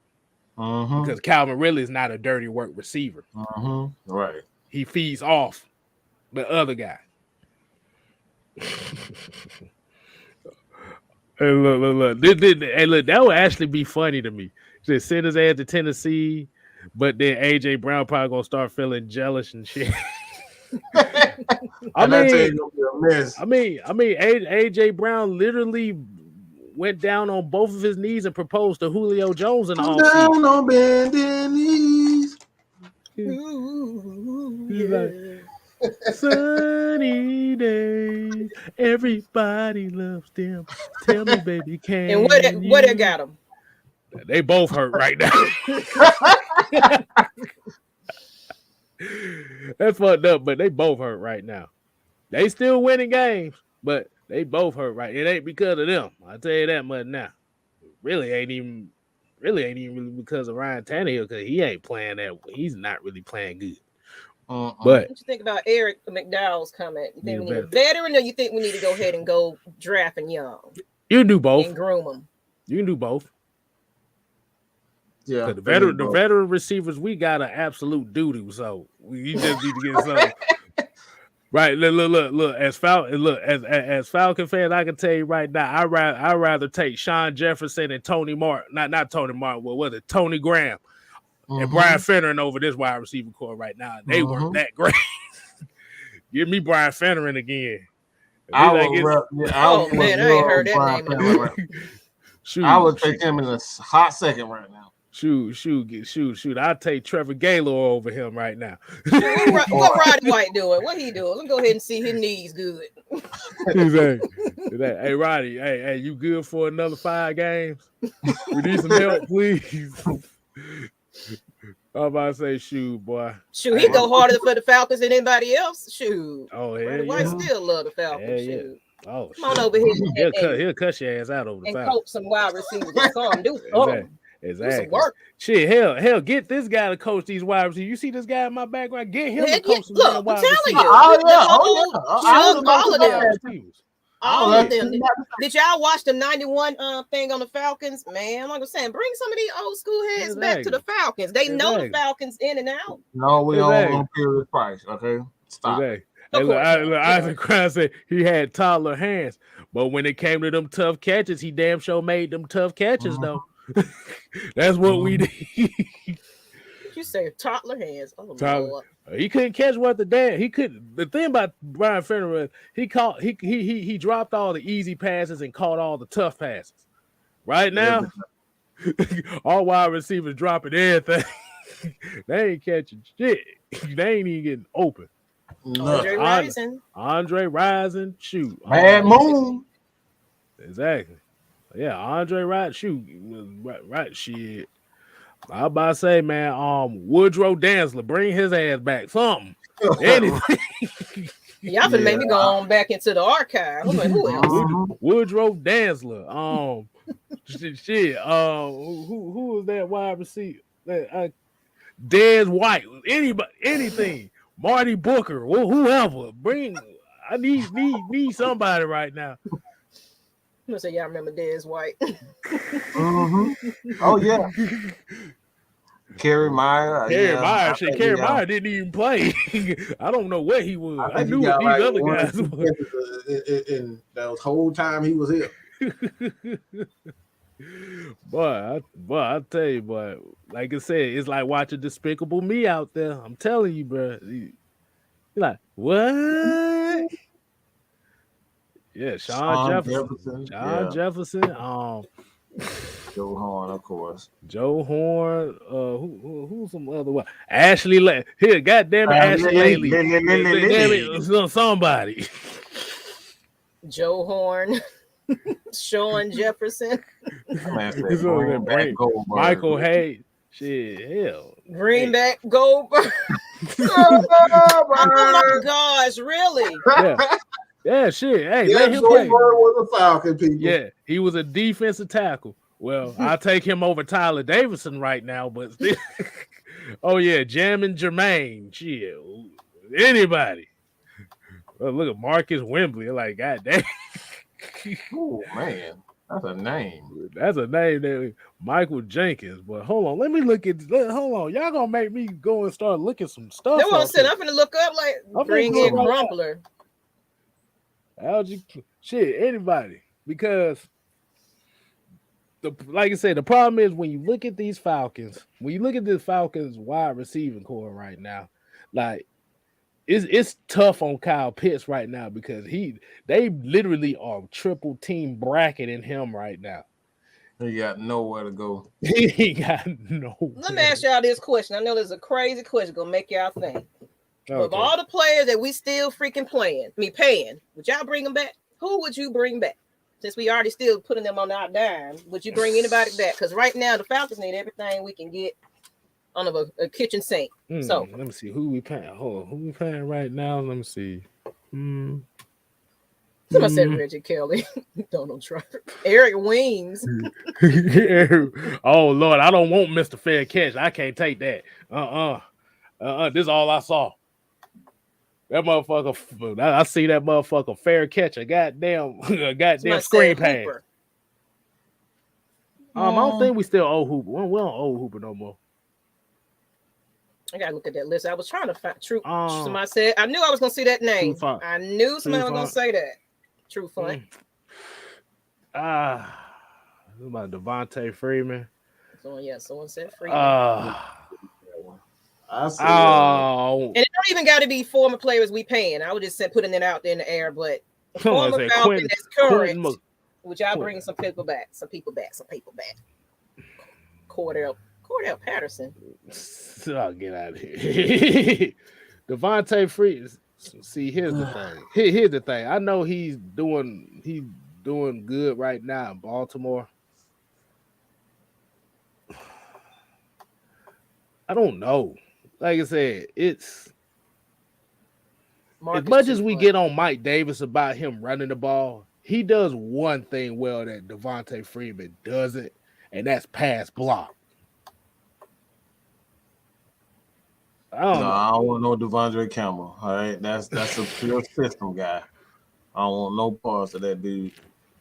He's doing okay. Like I said, Devontae Freeman doing okay, but I wouldn't say he's all world right now. I had to be honest with you, I probably wouldn't bring back nobody. Mm-hmm. I wouldn't. I'm having a hard time. Like, if I'm gonna word that question a bit better, I would say, if I had a chance to do things all over again, I would trade Calvin Ridley and keep Julio to try to make it work. Like I will make that situation work, but I'll trade Calvin Ridley. Just looking back now, because like I'd rather have a guy that really doesn't want to play, or he has an issue. There is an issue, but other than a guy that just doesn't seem like he don't look like he want to play football. And Maggie, you had an excellent point. What team is gonna want him? Yeah, because he's not playing football. Mm-hmm. So I would try to at least salvage the relationship with Julio.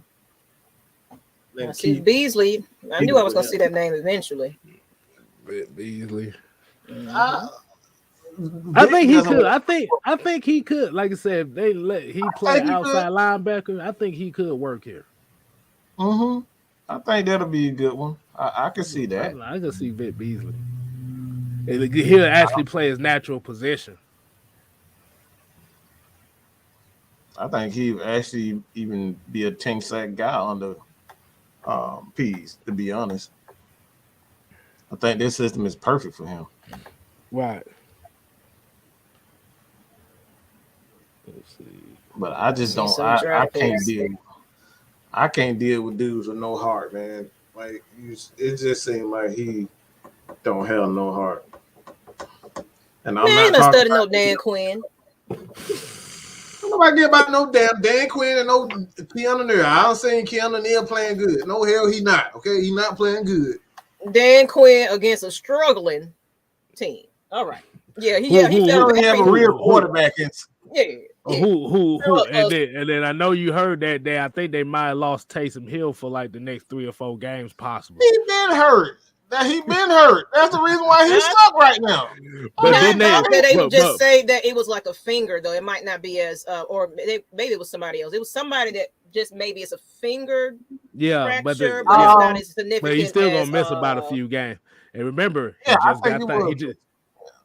just got the hybrid contract deal last week. Oh man, somebody said bring back AOL dial-up. No, we good. Oh no.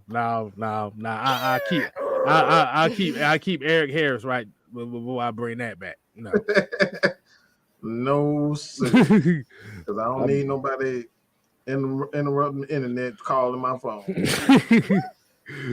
be playing the wrong zone and shit. I'll bring back Tat McKinley.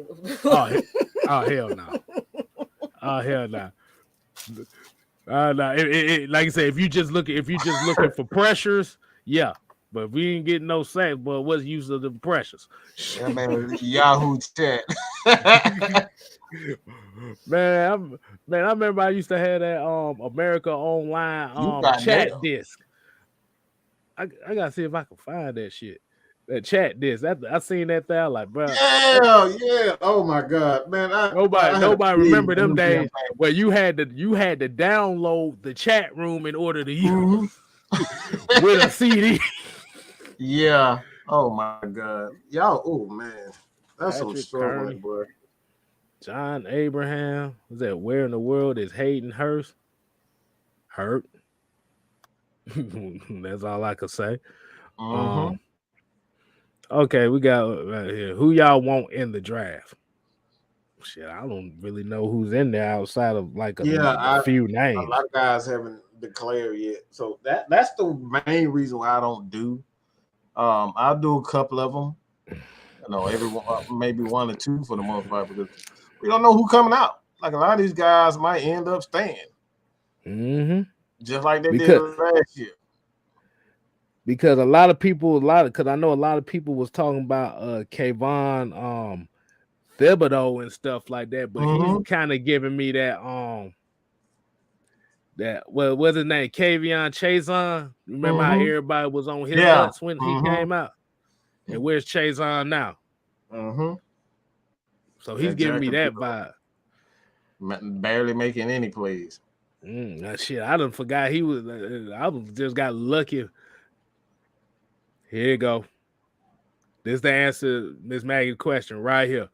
Not that one. Terry Poe.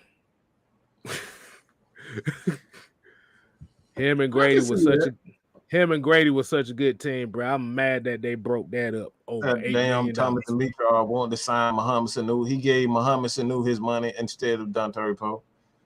Exactly. And that's facts. He gave Sanu more money to bring back rather than bring back Poe. And then try to give him some cheap ass defensive tackle. What the name is? I forgot. Hold on. But he played for the then Redskins. And the McClain. Robert McClain. Not Robert McClain. No, wasn't McClain. Robert. Yeah. It was another McClain. Something like that. It was Terrell McClain. Terrell McClain. Terrell? Okay. Yeah.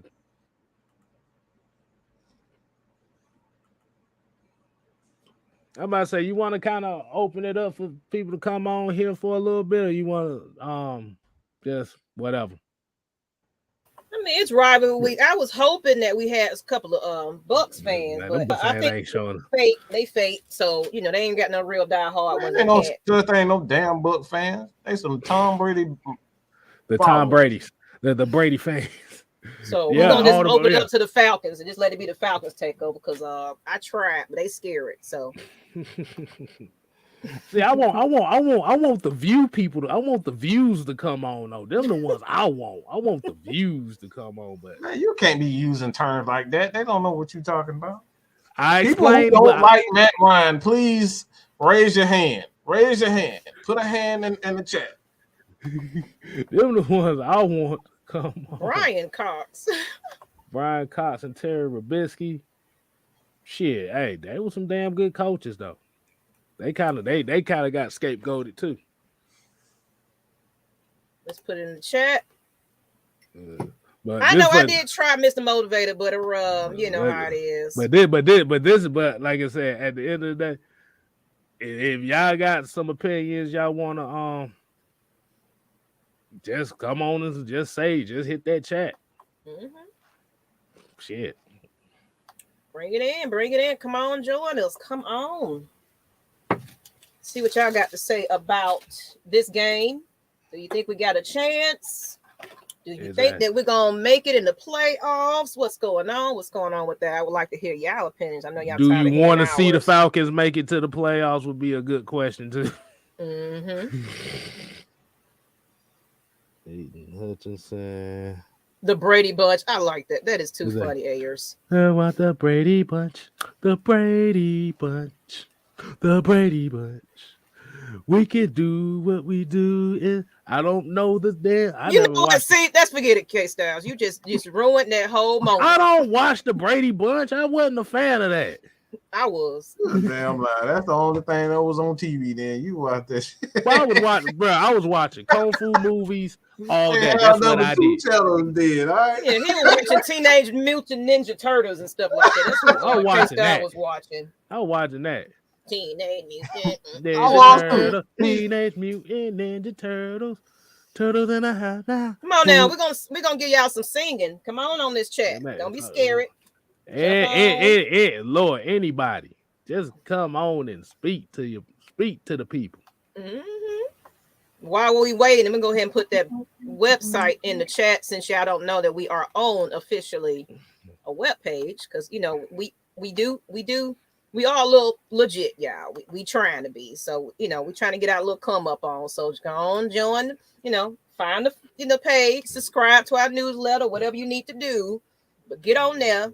And go to AtlantaFalconsNation.com while we waiting on our fans. Look at that. See, somebody already jumped in. Oh, go ahead. See, we got a lot of bold people in here. So let's go ahead. Add Mr. Jerry Bowie to the stream. Let me see if he's ready. I see he don't have his camera up. Oh, he ain't gotta have the camera up. Like I said, just as long as he gotta speak. Jerry, you in there, man? What's up, y'all? How y'all doing on this nice night? Hey, what's going on? How you doing? I'm doing great. I'm just sitting out on my patio. Sorry, it'd probably be a little too dark for you to see me anyway. That's fair. Look, it's actually, if you in the A, it's been a wonderful. That's why I got out and about today. I was like, I am refusing to sit in the house today. I'm gonna get out there and actually, I went downtown to the Georgia Tech area. Just rubbing in a little bit. Oh yeah. Y'all go ahead and rub it in, but don't be looking for. Go ahead and rub it in. Hey, look, I'm about to say, don't be looking for us at tax time when y'all need some extra money now. Wow. Just letting you know, y'all better go up there with them blue bloods. Man, you can't do no damn taxes. They do taxes. You can't do no damn taxes. Oh, I know I can't do no damn tax. That's why I got that. Look, that's why I got tax app for me. What you got, Jerry? Yeah, I just wanted to come on and say that I think as a fan base, we're going to have to be patient with this regime. I noticed a lot of people are starting to kind of get impatient with, Terry Fontenot and Arthur Smith due to the performance of the team and saying that they want to win now. And I kind of feel like, when you're playing the game, you're a professional. And this is what I really like about them. Even though the team, has a struggle, they're still playing the best they can.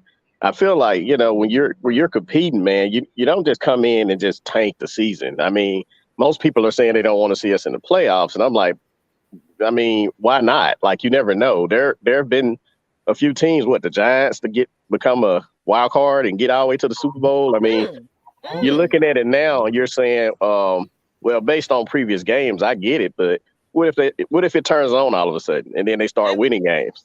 And look at an old Falcon team that did that. Actually, they wasn't even expected to be going all the way, but they definitely went all the way. So it's like you cannot, not no professional players that get paid to do this. A lot of these players want to make a stat. They want to make a name for themselves. So even if they're not with the Falcons, somebody gonna want to pick their behinds up. So y'all just sitting there and laying around, not doing anything, is not going to really help that player. I don't feel like professional players want to sit down and do nothing. We're going to tank because we want another quarterback. Okay. Yeah, exactly. That is not how it's going to work. And then, of course, if you're trying to establish a winning culture, I really don't see how that helps the cause. Like, continue losing games. And then if you come in and say you're going to get rid of the quarterback and rebuild, the fans will still be mad. They'll still be talking about how this was a total failure. So I'm kind of looking at it like, we got to always compete. It don't matter what the circumstance is. I mean, Mike, you were talking about having heart. I mean, this is what it takes, man. You come in no matter what the circumstance is and you compete. You may lose, but as long as you're competing and giving your best, that's what really matters. So this team shouldn't tank. This team should continue to try to win. A lot of people are saying the Tampa Bay game is going to be a blowout. Honestly, it wouldn't shock me if this game is actually a very competitive game, to be honest. I mean, these guys are NFL players. They want to win. They don't want to go home with a loss. Just like the fans hurt when the team lose. Pretty sure the players hurt too. Oh yeah, probably on a higher scale. Mm-hmm. I'm glad you said that too, because it's just like when I be looking at some of these comments on something, I be seeing stuff like, in order for us to win, we have to lose, and I'm looking like, the fuck mentality? What the fuck logic is that? That's a loser mentality, because for some reason we seem to think that if we draft to get 2 first-round picks, that automatically the team is going to turn around, and we really don't. Even we really didn't know how Kyle Pitts was going to turn out, even though we saw him in college and the guy was just, I mean, let's just be honest, the guy was really good in college. We didn't know for sure if he was going to. And we still waiting to determine if he's going to be the guy we think he is. Even though he's shown it very well this season, we really just don't know yet. It's going to take some time for him to develop. If he does develop, correctly, thank you. We'll see that. Okay, he is everything we expected. And a lot of times it takes the coaching to get involved with that as well. About a year and a half or so for. Come on, y'all. We keep rotating these coaching staff over and over and over again. Like, just and there ain't no continuity. Exactly. As an example for the Hawks. You know what I'm saying? Yeah. It was mid-season and he came over, and you know what I'm saying? Like, you don't know what to expect when you got a new coaching regime coming in. Exactly. Everybody want them to be boom. But it's like, how you gonna be a dominant product like that with the same folks? Y'all going picking up discount clothes at the discount mall and thinking that's going to be some name brand material. Yeah. I got this Dolce. I got this Dolce Gabbana. Like, that ain't Dolce Gabbana. That's Banana Republic. What the fuck? A Buick with trying to put a Mercedes-Benz emblem on it. Like, yeah, we're gonna make this work, y'all. You said try to go ahead and buy a Porsche and put some damn Toyota Camry tires on there. Try that for luck. That ain't gonna work. That ain't gonna work very well at all. No. But yeah, and then like a lot of people wanted to draft a quarterback because they wanted Matt Ryan gone. But man, if we'd have drafted a quarterback, I don't think we would have won a game. To be honest with you, because I mean like I say, the line is actually, the guys are getting better. They do have their moments, but when you have a veteran quarterback that's been through and been through difficulties throughout his career, and then you bring in a young guy who's fresh, I mean, there are things that a veteran quarterback, his reaction is going to be probably a lot better. So some of the games that we were close, and we, like in the Miami game, or the Giants game, we played the Saints. I don't see a rookie quarterback making those plays to win those games because those guys have to still learn. They still have to get the experience in the game, not just in practice, but actually playing in the game when the pressure's on. So it would have been difficult if we'd have got, Justin Fields. And I like Justin Fields. I think he's a good quarterback. Honestly, I hated to see him go to the Bears because I knew what was going to happen. You go to a team that the coach and the staff is on in hot water. I mean, that kind of messes it up. You could even look at the draft day. He was not happy about that. Yeah, and that, like I say, that wasn't a good thing for him because those guys may not be there next year. So his career, I mean, I'm pretty sure if they are not there next year and they get another coaching regime, maybe it'll be fine for them, depending on who they bring in, or maybe they get rid of him and bring in their own person. I mean, we've seen it done before where. Arizona Cardinals, Josh Rosen, so, it's not really a great thing when you see that. But, I kind of feel like at the point we're at now, it's probably better to just build, the team, get your trenches together, and then you get your quarterback. And that's what we need to do.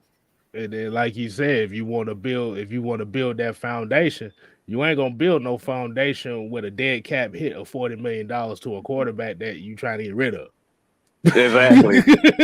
I'm pretty sure they saw that on the wall when they came on day one. They knew they had a good veteran quarterback, but they probably, just like Arthur Blank said, and even Arthur Smith, they said all options were on the table. So I'm pretty sure they evaluated the possibility of what if we, got rid of Matt Ryan. And they probably looked at that and said, you know what, this is probably not a good idea. We're not going to be able to win on this, Because that's what Terry Fontenot is for. You know what I'm saying? He's definitely that person that can kind of get some wiggle room and know, of course, you can only do what you can do with what we got right about now. So he did what he could as far as being smart with his decisions. Of course, it wasn't the popular ones, but it's like people, y'all. Yeah. It is what it is. So give him time to kind of, because we got this TV deal coming next season. We got a lot more things that's going to happen in the next 2 seasons or so. Be patient, like you said. Yeah, it's going to take us to have patience. And then I'm looking at the Patriots, the past few seasons since Brady's been gone, they haven't, been great. But now that they've actually gotten things set up for their rookie quarterback, he's looking pretty good. I mean, I'm not going to say the guy ain't good, but I'm just saying things are already in place for him to succeed. It's already there. All he has to do is just manage the game, not turn the ball over. Mm-hmm. Even watching the game against us, I'm like, they really wasn't that spectacular. And it could have been maybe our guys stepped up on defense more, but they didn't look that spectacular to me when they played the Falcons. They did.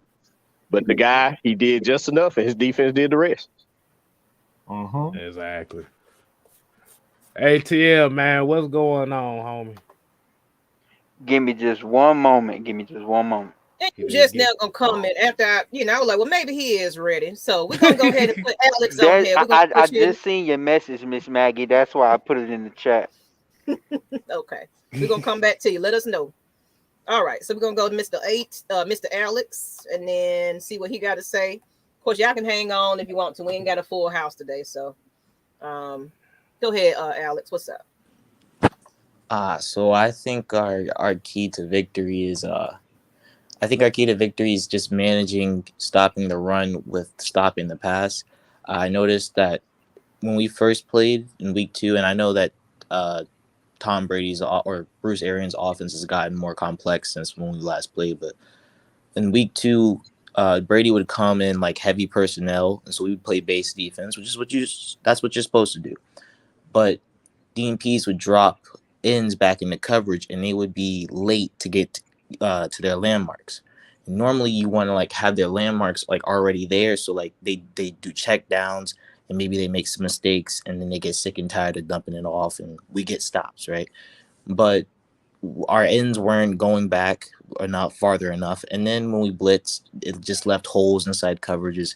So it was too hard to stop them on defense because they kind of had an answer for everything. But the thing is, we've made some new roster additions. So we have Anthony Rush, we have Mike Pinnell, who should be starting over Tyler Davidson and should really just be used for run Alex, why you always gotta mention? You ain't gotta always say name, okay? I honestly don't. Tyler Davidson. When I watch the games a lot, I notice he's been getting kind of pushed off the line. You just say it, okay? Just say it. Who's at 96? He gets blown off the line. Okay, like I notice he gets blown off the line of scrimmage a lot. Number 96 shouldn't be starting, at least in this game. Thank you so much. Mike gonna have a I'm mental. not turning the camera really over here. Don't you listen to that man? He gonna have a mental breakdown. Well, let me ask this question though. Let me ask this question: Does he start? I know the depth chart says that, but does he really start? Because they rotate those guys. It seems like they rotate them, so they don't really worry about the depth chart as much. But they do use Tyler Davidson a lot more than he should be playing. If I'm being honest with you, I mean they lowered his playing time, but they really should just kind of cut it like where they only get one snap a game. If I'm being honest with you, that is true. Yeah, but and he's been inactive for a few of the games. Well, at least one of the game I thought I saw him on the inactive list. Maybe that's what they're gonna do. Yeah, he was inactive against the. He's just inconsistent. Like, I won't even call him bad. Like, he's just inconsistent. Like, he'll make a good play, and then the next play he'll get blown off the ball and be sent to the touchdown. And I don't understand. Like, we can't use that on our team. So, like, yeah. So Mike Pennell and Anthony Rush should be starting over them or over it.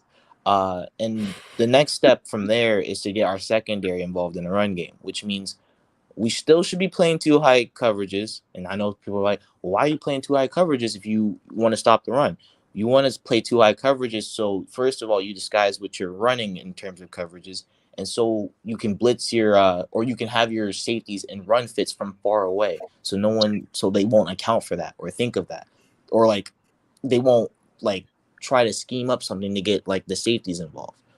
And then I think the Bucs also do use a lot of motion, so sliding with motion, making sure we don't get really out-gapped in that way, and being aware of our matchups is something that should also be stressed in that film room. And honestly, I think that we should just stay away from man coverage in this game. I really do. Like we're a team that kind of just we play everything, but we're not really good at everything. We're decent. We're not good at everything. So I think we should just stay away from man coverage because if we get towards this game, zone, you do not play all zone with Tom Brady. Don't play all zone. Like do split zones where maybe you have man coverage on one side, zone on the other side. Maybe you do man, or at least if you're gonna do man, do too high because you can't do a lot of cloud coverages. Cloud coverage is basically where he switched the responsibility. Sometimes the responsibility for the cover two is the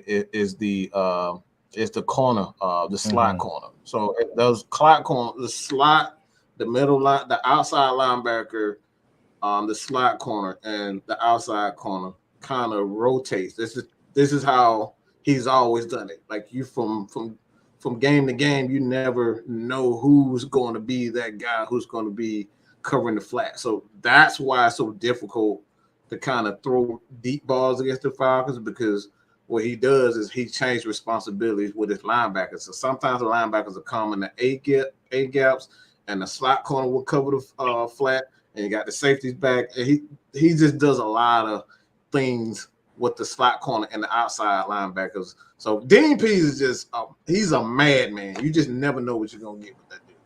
And he has improved our defensive rate rankings to like we're not close to middle of the pack, which is really a huge improvement from what we were last year. Oh, he did what, Alex? Say it again. He improved our defense from last to near middle of the pack, which is a really big jump. Really? I thought he sucked though. Even when our defense didn't look like middle of the pack, I still thought it was better than last year, because last year we couldn't stop nothing. Mm-hmm. We kept running that zone, and it was the same thing, and teams were constantly converting whenever they need 20 yards or more to get the first down. I mean, this defense was better either way. than last season. What just looking at it. And Dean Pease explained in his press conference, he was basically saying that, the key to it is everybody doing their job. It's not always about the flashy getting all the sacks and stuff like that. The secondary, making sure nobody gets beat them deep, and keys, just trying to keep them from score points mainly. Stuff like that has been the key to this defense. Their teams will probably get yards on them, but when it really counts, that's what, you're a clutch defense. You make the plays when it really matters. Mm-hmm. But believe it or not, I'm not entirely so worried about the defense. I'm honestly a little bit frightened by the offense. Like because it's not even really the passing game, it's the run game. We're facing up against Vita Vea, and like that's kind of really that's my main problem. That Like man Vita swallow a Vea hot is dog wrong. He going on IR. I ain't worried about no Vita Vea, man. he is literally two dudes in one body. I don't really know how. Like, I mean, you can game plan around it, but like that game plan really needs to be solid, because they also do have some decent edge edge stoppers. So they gotta like do some pulling, a little bit of power, a little bit of duo, a little bit of zone, a little bit of everything. They can't just be running zone, because they're gonna catch on. But they also do run a little bit more cover 3 and single high coverages than some other teams do, which is what the Falcons feast on. So What? I love that. Like, excuse me. Maybe I don't know what the hell I'm talking about. What's so special about Vita Vea? Okay, just please tell me. Their ass has been getting gapped. They've been getting destroyed. Did y'all not see Indianapolis? Did y'all not see all these games? Like, what's so special about him? He's just fat. And he stopped the run. Vita Vea is That's what you want him to do when he's big like that. I didn't ask that. If he was so damn good, why is the defense struggling? I'm not gonna lie. I think secondary is the biggest problem because they got a lot of injuries. That's true. And they also did do a lot more passing in that game, if I'm not mistaken, than they did running. But, that's why the Colts lost, because they went away from the run, I think, and they did a lot of passing. Yeah, but and don't get me wrong, Frank Reich and Jonathan Taylor together are freaking insane, including that O-line. They're insane. But Vita Vea is good because he's huge. He's like Anthony Rush's size, who can also disengage and can also rush the passer. So he's basically he's Anthony Rush with like pass rush. That's basically what he is. Crap, in other words. Excuse me. Nah, I've never seen him really be a good pass rusher. I said I was going to be good. It's not amazing, but he's decent at that. Let me say this. All right, I've seen a lot of defensive tackles. All right, Vita Vea does not have moves. Vita Vea is good at utilizing his strength, but that is only so good towards the end of the game, because you can, early in the game, I don't think the Falcons have to worry about him. But later in the game, when fatigue sets in, then you worry about a guy like Vita Vea. But it's like early in the game, I'm not concerned with him. And that's where the Falcons have to take advantage. Is they have to get off to a fast start. They get off to a fast start somehow. They gotta find a way to get.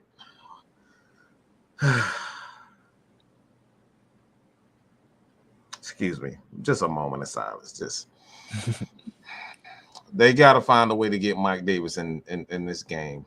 That's just we cannot allow this dude to not do anything. Somehow we gotta throw some screens at him, get this dude some type of confidence. Run a little bit of duo. What's wrong with him? I don't know what it's going to take, because they're struggling. So I expect the Falcons to do a lot of splits with Kyle Pitts and Cordero Patterson on the same side, to kind of take away that ability to just basically double Kyle Pitts, because you can't double Kyle Pitts when Cordero Patterson is on the same side. So they're going to have to go to that early. So if Mike Davis can get going to somehow catch the ball out of the backfield, doesn't matter, like he did in this past game. They got to get him involved in this game early.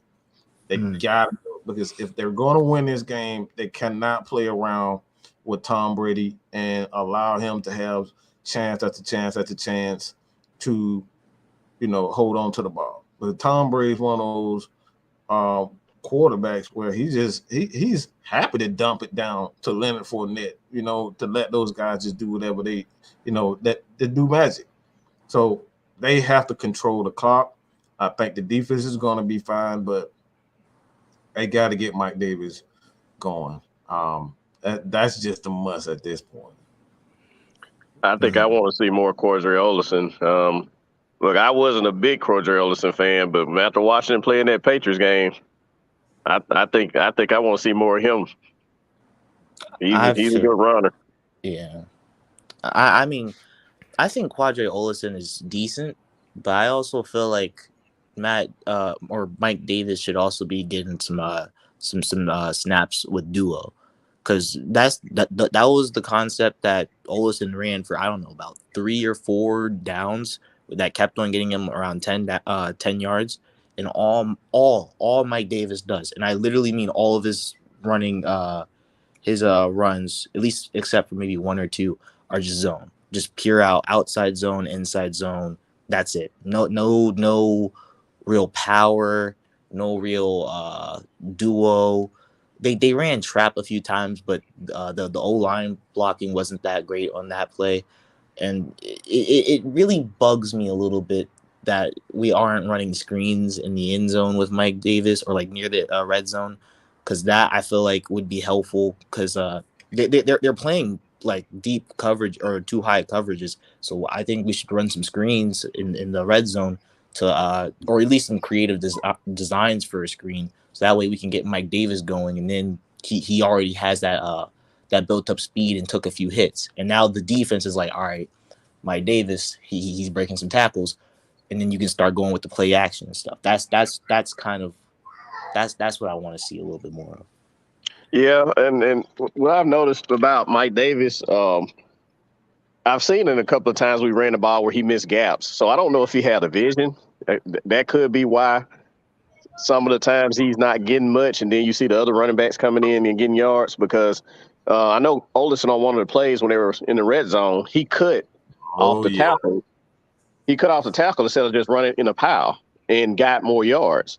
And if you look in that same game when Davis ran the ball one time, if he would have cut up the field instead of going through the middle, he'd have got more yards. So I'm looking at it and then thinking, well, I don't think that Davis is not good or anything. I just think his vision is not as good. And when you don't have a vision, you miss the gaps and stuff, and you're not going to get anything. Oh, I see that too, but I also feel like his vision gives him an extra 2 yards and the O-line really doesn't help him out at all. So I feel like Mike Davis isn't the entire problem, but I do see what you're talking about. Oh, he's the entire problem. I mean, like I say, he may have a good game. I mean, at first I was looking at it and thinking maybe just things wasn't opening up. And then, Tampa Bay has a pretty good rushing defense. So it may be a challenge for all the running backs. But against a team that have a top rushing defense like that, when those holes are there, you have to find them, because those guys, I forgot what they say they were ranked, but I think they were like at least a top 5 rushing defense, Tampa Bay. Yeah, so, they're ranked high in that. Yeah, they're ranked high in that. So, I mean, when you running the ball in that defense, like I say, I know our offensive line has a lot of work, but a lot of times where they're telling you to run the ball, it may not be there, And I'm not saying run sideways, but if you have the vision, you're able to cut back or something, one cut, that may help. And that's usually how the zone attack works, I think. I think it's kind of like, the running backs being able to actually have a vision to find the gaps. I did see in the Jags game, and one of the reasons why Cordero Patterson did really well is they used a lot of motion. They that one play sticks out where they used Keith Smith in motion. They used him as another blocker on that side, and even though like they moved or like the defense shifted with them, they also got like the the matchup that they wanted. They got like Pitts on a cornerback, which is great because he shouldn't be blocking anyone other than a cornerback. Keith Smith was able to handle an edge. Lee Smith worked on a linebacker, and then so did Jalen Mayfield. And they used a lot of motions to dictate to those mismatches, which is something that needs to be more emphasized. Like that should be something that, like, on every single rundown, or at least majority of those rundowns, motion needs to be happening, or some type of creative design needs to be happening, or some type of misdirection or play action or something. Because we just don't. This O-line isn't gonna always get it done, so you got to help them out. Yeah, and also committing to the run is key as well. So, and it's hard to kind of do that when you're up against a tough team like, Tampa Bay when it comes to the rushing attack. We get a little impatient and start throwing the ball, and they sit on the routes. Especially if we don't run a lot of deep routes. Because we ain't got the time to hold the ball long enough. So they're gonna try to force you to have to throw the ball, but then they know if they only have Kyle Pitts, which good thing we got Cordero Patterson back, because when it was just Kyle Pitts, it's like, oh, we'll triple team him, and that's it. We can't throw the ball, But having Cordero is now going to actually make them think twice about trying to put everybody on that side, and I think honestly it'll open it up, but it's going to depend on how our offensive line hold up. I'm gonna be honest. I think I've really been impressed with Tajee Sharp over these past few weeks. He's been able to get open against some big time corners, Marshawn Lattimore, J.C. Jackson, and I've taken notice of that. Like in man coverage, he's been open, and I think that's a good sign. Especially one play sticks out. He did a comeback route against cover 4. And he caught a contested ball that I didn't think he would catch, even though it was ruled out of bounds. It's something that can be utilized, and I didn't think that that's something that we would use Tajee Sharp for. So I like Tajee Sharp going forward. Yeah, because we don't have Calvin Ridley, so these guys are gonna have to definitely step up for sure. And honestly, even when Calvin Ridley was here, I think he was still trying to find his way in this offense.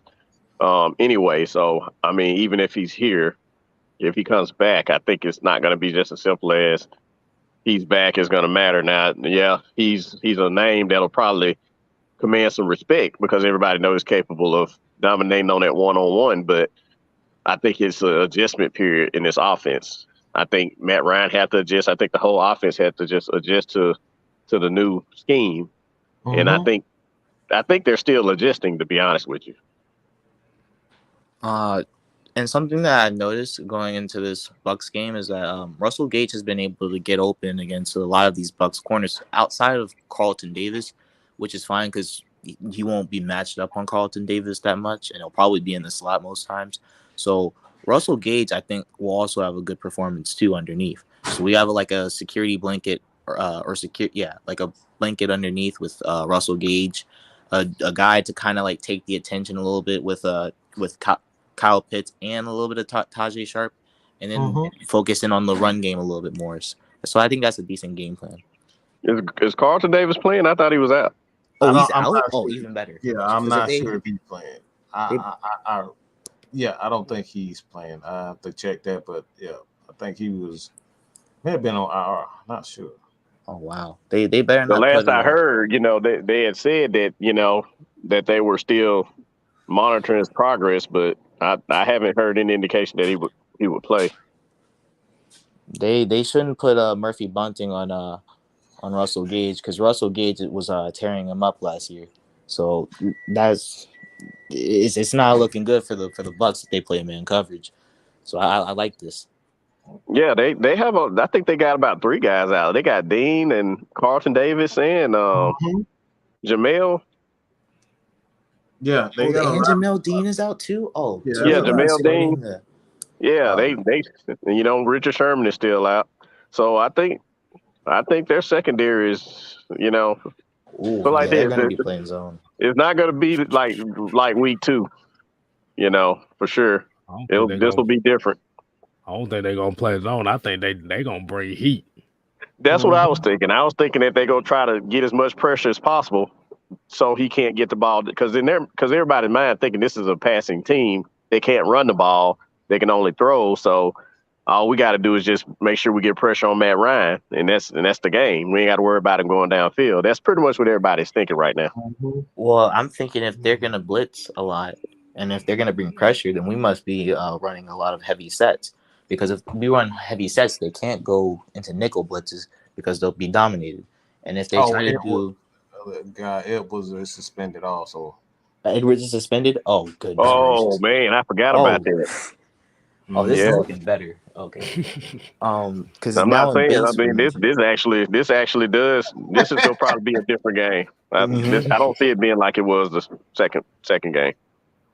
yeah, because now in base formation, if you blitz from there, well, now there's play action, so you can't do anything.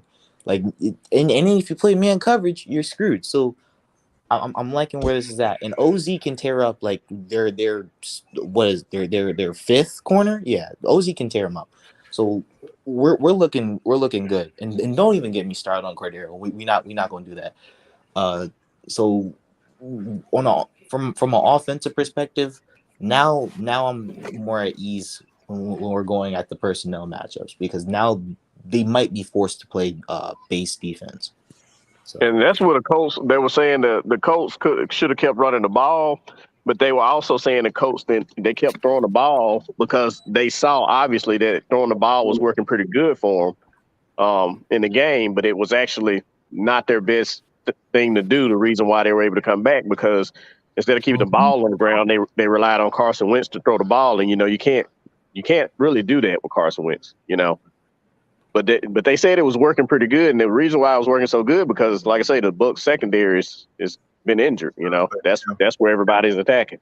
And if Felipe Franks gets a snap at quarterback today, I want them to use motion in that snap, because if they use like a read option, right, and they do motion, at least it'll be an easier read for Felipe Franks, and we might be able to get a big gain out of that.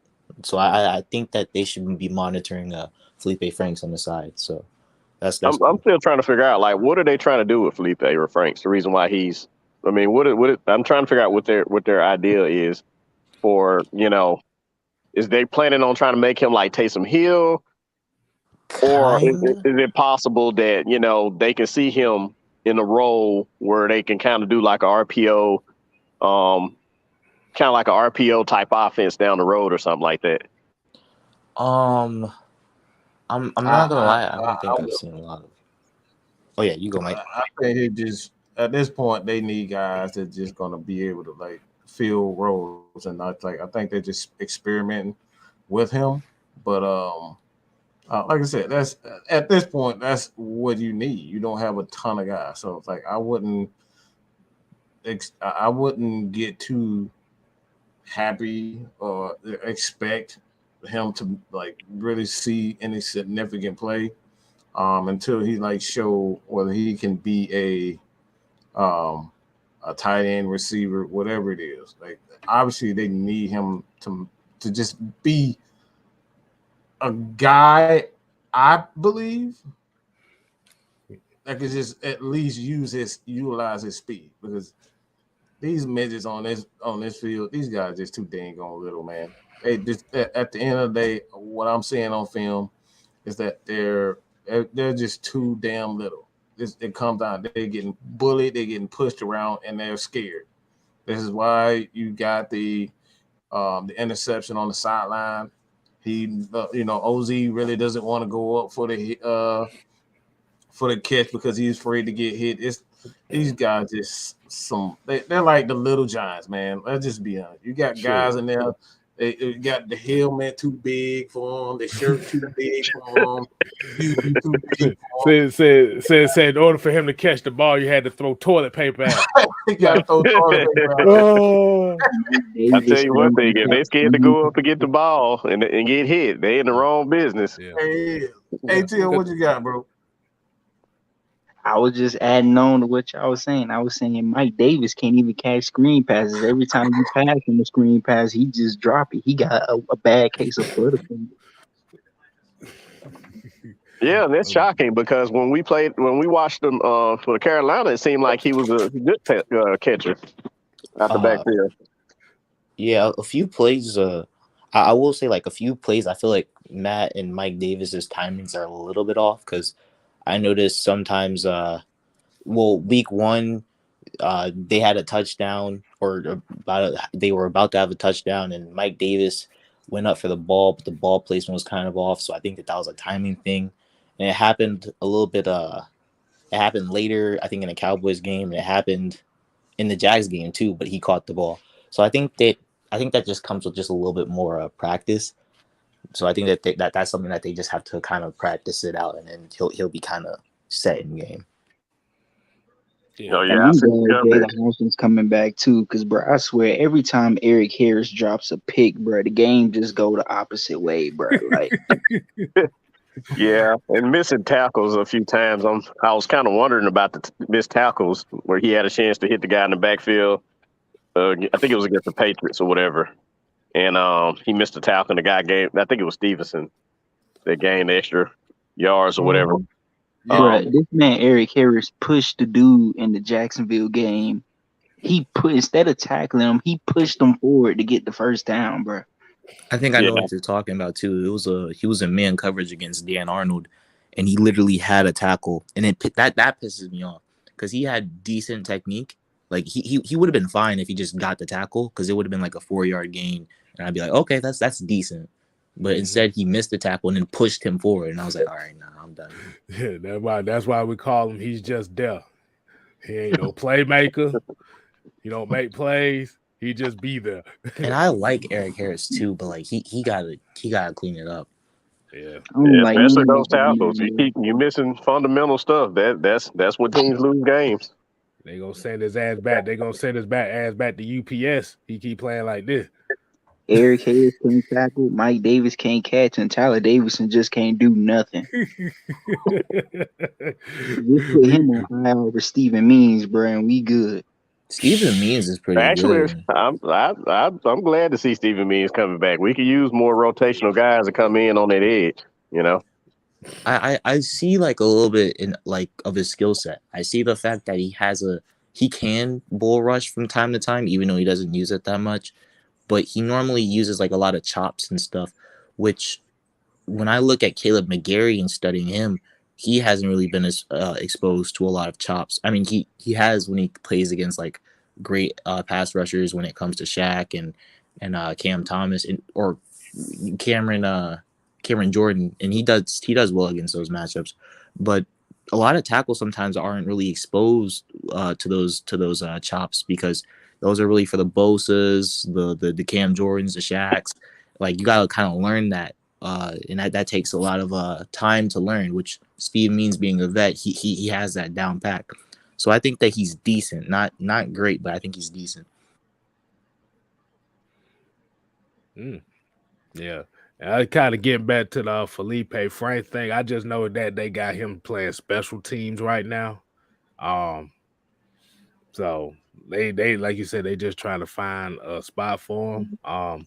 Steven Means, like I said, Steven Means, he's kind of like a 50-50 thing to me because the only thing I ever see him doing is cheerleading for everybody else's accomplishments. You don't really see him doing too much. He's always in the right. Then the man hurt himself when he finally made a play on the pitch. Yeah, that was quite a play, babe. I didn't know he got hurt on that one until they said he was out. Yeah. But like I said, Steven Means is kind of like one of those guys that, like I said, even though you do see him kind of cheering a lot of people on, that's kind of like one of those leadership type of roles. So I can see why they still keep him. But yeah, Tyler Davison, I call him old country buffet because he ain't worth a damn no more. So yeah. How much does Tyler Davison weigh? Because like I say, for him to be getting pushed back like that, he must not be very big. Yeah, he's not 300, I don't think. And if he is, he's like barely crossed that line. He's like 303. Yeah. Oh, okay. 303. Shit, he played like he 203. That's how. Yeah, he getting pushed back pretty far. It don't seem like he be 303. He wasn't doing nothing in the offseason but bench press and piece. That's all he was doing. He was bench pressing pizza at Stevie B's. That's all he did. You can tell. Shit. He said bench pressing pizza and doing curls with beer. No, they couldn't give him the beard, boy. He was curling cheese sticks and shit. He was like, And it's so funny because on one of the shows, Mike said he had his eyes on him. Literally, I'm in the shop, and right when they put Tyler Davidson in, they just run straight at him. I'm like, bruh, Dean Pease, you see it's not working. Stop trying to fix what ain't broke, bruh. Stop putting that man in the game, bruh. Exactly. Yeah, and I know they see it on film. I think that's why they went and made those moves. They went and got those bigger guys because they probably already were seeing it. Because, bro, it is such a huge. Even when you at least have Anthony Rush out there, it's a big difference. But when you have him and Mike Pennell in the game at the same time, it's a game changer for our D line, bro. Exactly. Well, they're gonna be getting a lot of playing. They're gonna get a lot of playing this weekend because I saw that Bullard is ruled out. Yeah. Bullard is actually decent too. Like he shouldn't be listed as a nose tackle, but he's decent. Like in a 3-4 end spot because he can hold his own on some blocks. As a matter of fact, he's a good player. Yeah, but they ruled him out for this Sunday, so I think Pennell will be getting. I think Pennell's behind him on the depth chart, so I think Pennell will be getting a lot of time. Probably take Warren Graham too. Pennell's decent, but like his footwork sometimes is like he needs to clean that up a little bit. But Anthony Rush is literally dominate. Like when I say like he's not, he really is. I'm not even joking. He's 350s. No one can move him, and he forced a fumble, and he got decent feet too. Like I don't think I've ever seen a bad I haven't seen a bad play from Anthony Rush.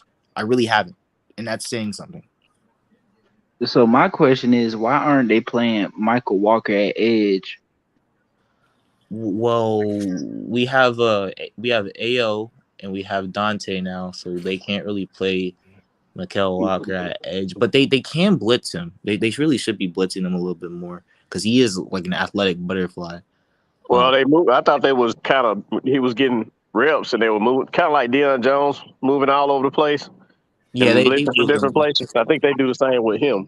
Okay, it's about discipline. When you playing the edge in a 3-4, you can't be getting outside and that's why one of the reasons why Steven Means is there. He's a disciplined guy. He's going to be in his spot. And I've seen this past game that Mike kind of likes. He's not always in his spot. He misses tackles and then he takes bad angles. So it's about discipline when you're playing in 3-4, like especially outside linebackers. Again, but the alignment, the middle linebackers are here and outside. Once you get past that guy, you got all daylight for the most part. So it's like he basically just missing his assignments, really. That's just, I mean, you have to at the end of the day, and that's huge, and that's another reason why the pass defense has been so good. Because of the 3-4, just the alignment. And a 4-3, the linebackers are pretty much stacked inside the middle. Yeah. And when you have a 3-4, you got guys on the outside, and you can't just send the tight end. The tight end has to go past on the outside linebacker. You got the middle linebacker right there also, whether it's the right or left. And it kind of, puts another body in the middle where they have to navigate, and it slows down the offense a bit, the receivers a bit, and they can't get those free releases in a 3-4. So that's why me personally, I like a 3-4 because it does, like, you can't get those free releases to just like navigate the middle of the field. And like that's one of the main reasons why Dan Quinn defense was so easy, because those free releases in the middle of the field with the cover 3 on top of, guys like Devondre Campbell not being very good in cover. So it was just a bad mix. And on top of it, you had you didn't have Earl Thomas back there, so and that's necessary to play cover 3. So. And you gotta have a good pass rush as well. I mean, they were rushing 5, and it still didn't get home. So yeah, it was horrible. You had the wrong 5 out there. That's what happened. Yeah. That's why I said you can't be putting outside linebackers and defensive ends thinking that you finna goddamn get some 10, 12 sack. Ooh. Damn guys. Yeah. This $2. I like this question. $2. We got Brian Cruz with the $1.99. He said, "Yo, Mike, who do you think we re-signing next year?"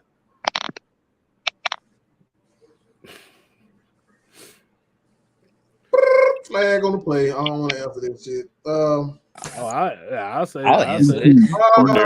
Resign. KP or CP.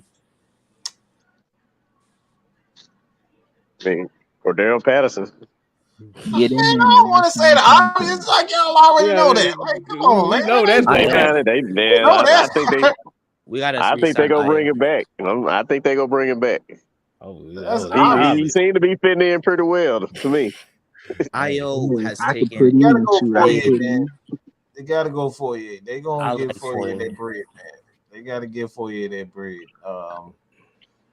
He's been playing well in this defense. So like Fourier, come on, man. We already know CP for the most part. They're gonna give him a couple of bucks. But I gotta say Fourier, he's exactly what we need in this defense. We have a small middle linebacker. You know, a big middle linebacker, and Dean Pease can do whatever he wants with both of those guys. So, Fourier, obviously. I think Hayden Hurst probably may come back on because it'll be an affordable contract.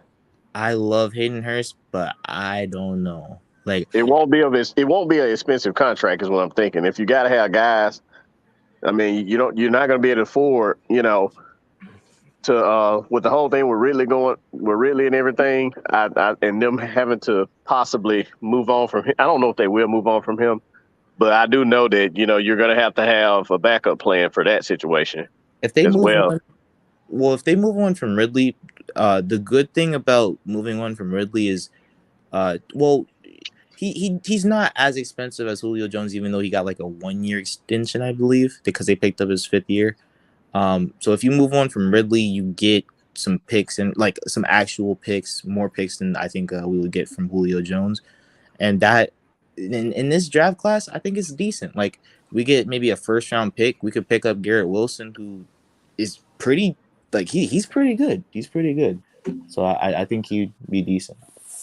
I would think the first pick would either they trade back for more or get somebody in the trenches. Yeah. Well, if I'm being quite honest with you, I don't really know if I'd go trenches in the 1st round or honestly in this draft at all, which kind of sounds insane. But no, we definitely got to go trenches. I mean, we're seeing it before our eyes. We got to do something. We got to get some. And then you look at, like we say, Mike was saying, we got some small guys on this team. Yeah. I mean, that's all across the line too, defensive line too. So we got to make some moves somewhere. And if we don't want to draft in the trenches the 1st round, then that may be a better option to trade back. Well, I'd go maybe edge somewhere in the draft, but maybe not on the O-line because I think Caleb McGarry is good, and I feel like we have 2 good pieces on the O-line, which is Chris Lindstrom and Jake Matthews, and I feel like the Matt Hennessy and Drew Dahlman are having competition right now, so I don't want to disrupt that. And Jalen Mayfield right now is just development. So I feel like across the O-line, we just let it play out. And the D-line, we maybe get another edge, maybe, because I think AO is kind of in his development phase too, so we could also let that play out. But getting another edge rusher for competition also helps. But I think our trenches are kind of decent right now. So I got a question for y'all, right? So remember how when Mike and K-Style was like, we don't necessarily need that freakish athlete. We just need a big body possession receiver and attack the middle of the field because this offense is predicated on the tight ends. I wanted to ask y'all, do y'all think when Darnell Washington declares for the draft, do you think that'll be a player that Arthur Smith will look at because he'll create a mismatch like Kyle Pitts? Darnell Washington, who is he? Oh, from Georgia. Yeah, 6'7", like 240, I believe. Tight end. Man, we got so many tight ends. Yeah. Yeah, that'd probably be kind of like a late round pick right there. Anyway, I would think he'll probably take a chance on that. But like you said, the main thing that they would have to do first is they either go out to get somebody on that defensive line or get somebody on that offensive line. You guys still set that foundation, man. They need Uh, something. I haven't really evaluated a whole ton of edge rusher prospects, but I'm not gonna lie, I don't really see a whole ton of depth in this edge rush class. I think it's kind of okay. Like I really only like Kingsley, Aiden, and Thibodeau, but that's really only it. If I'm being quite honest with you, I think there's some other ones that are decent, but like no one really catches my eyes like those three. So I don't really know. All right. All right, Lionel, what you got, bro? Oh man, I just wanted to, support my boys. One thing I really think we kind of need to key in on is we need to get Keith Smith going. Like he's actually doing pretty well with the lead blocking and everything. Last year, I'm not gonna lie, I saw Keith Smith and I kind of heard on this channel too. We were kind of like, what is his purpose? But I feel like in this offense, he's kind of showing that he has something to bring. And with our O line not being the best in the league, I really think we kind of could use him to get to that second level. Especially when we're having trouble with running backs and vision. I just really think we kind of need to get him involved a little bit more because there's been a lot of times where it's been like short yardage and we come out kind of like in a wing single tight and we don't really have a fullback and it gets blown up. I just don't think we have that type of line to really get that push, so I really think he could be a key factor, believe it or not. Fullback's getting some love outside Oh of me. man, I love that we got a fullback, man. That's why I've always had a lot of hope in him, just because there's a lot of teams that don't have fullbacks, but he's really earned it. Like I've even seen the announcers kind of say, like, look how in sync him and Cordell are, as far as because what I've kind of noticed is we've been doing a little bit of counter plays and everything, which I think would kind of help us out a lot too. Like I know the Bucks may have Vita Vea and everything, but we can really kind of use that against them. So I feel like more than anything, this is going to be like a game where Arthur Smith can really put a feather in his cap going up against a defensive line like this.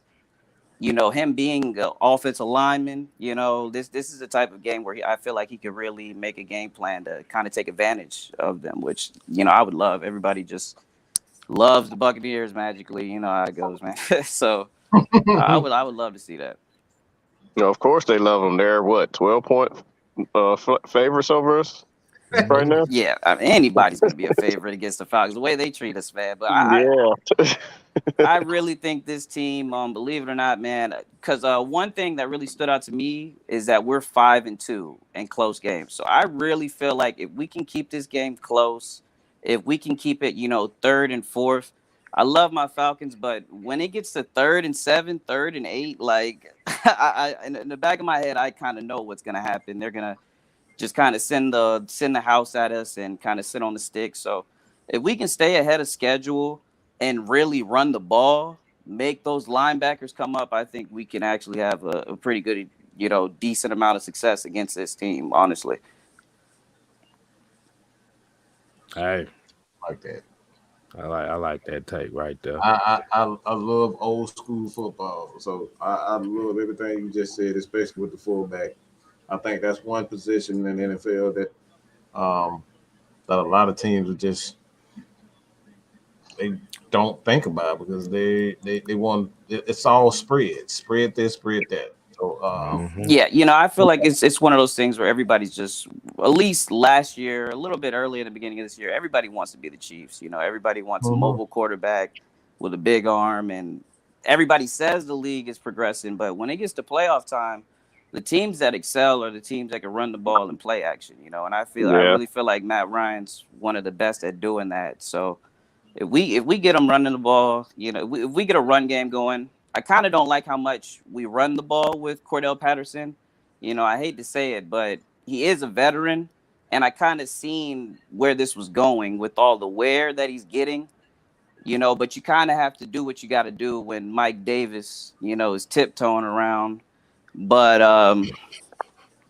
that I'm just happy that my boys have a chance. That's all I gotta say. These games have been a lot more interesting. It don't gotta be pretty. We just gotta get it done. We're 5-2 with close games. Last year we were like 0-8. Last week our defense closed out a game. We know we were gonna lose it last year. We know we were gonna lose. I kid you. I didn't know how to act when I saw our defense close that game out. I said, "What?"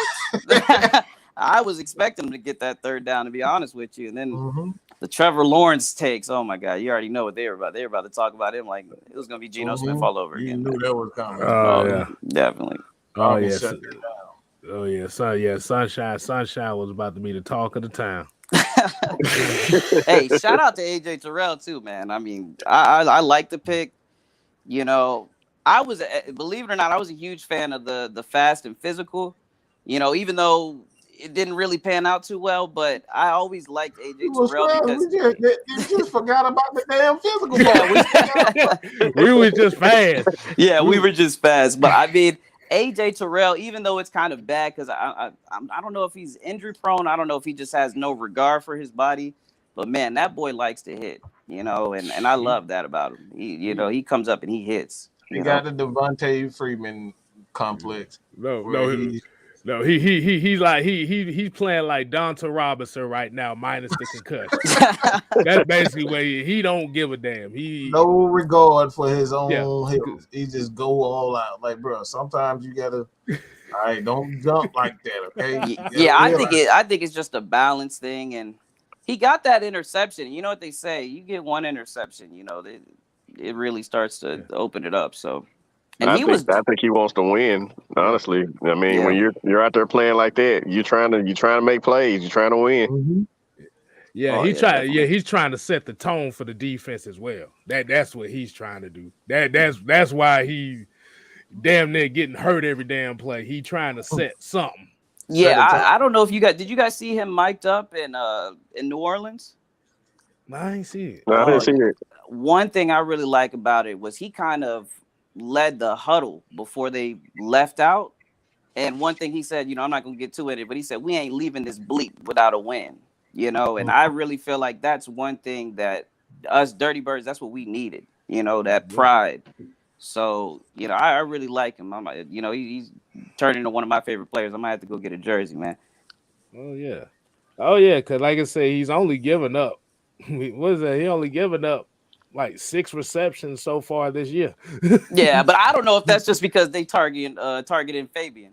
I think they're scared to throw to his side. To be honest, the only one that actually threw to his side, I think, was they throw to his side every so often, but when Mac Jones tried it one time, he made the biggest mistake because most of the veterans hadn't been throwing to his side. Yeah, they know how good he is. Right. Yeah, I love it, man. I'm all for it. Exactly. Well.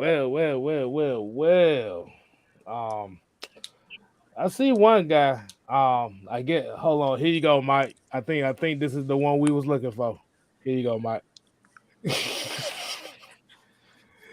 Just look at the name itself. John Julio. Yeah, damn F for that name.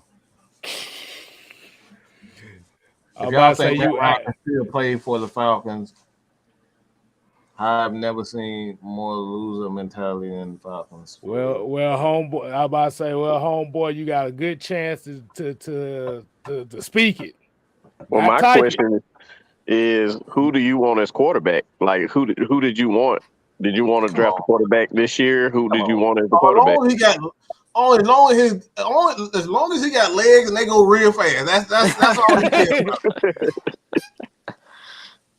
I mean, you look at Justin Fields, you look at a lot of those rookie quarterbacks. I would say they have better receiving cores and maybe even better offensive lines, and they're not in the position we're in. I think all of them put together only have like 2 or 3 wins for the whole season. So, a lot of people, they just want to see a quarterback go fast. You know how that is. Yeah, and I mean, the Chicago Bears have a pretty good defense. I don't know about their offensive line. I think their offensive line is struggling, but I mean, that's proof, right? If you bring Justin Fields here with our offensive line, just like their offensive line, that don't automatically means that that's a win. I mean, you need that veteran knowledge to be able to overcome that difficulty of the offensive line collapsing or blitzes coming at you and being able to check down, make the right reads and things of that nature. So, Justin Fields. I'm sorry.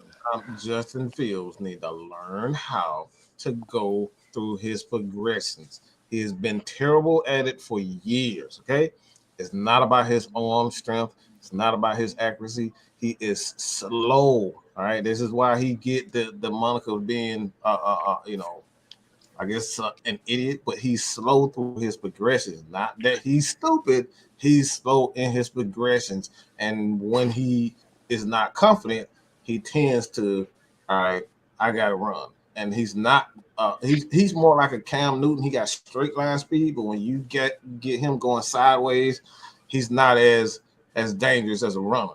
And like that's that's how Pat Mahomes is. He's not very nifty, but when you get him going straight line, and you kind of corral him, that's when Fields gets real discombobulated. So, like, again, I've said this time and time again, I'm a Georgia fan. I've seen this dude for years, okay? I know what Justin Fields is, and he's never learned how to go through his progressions.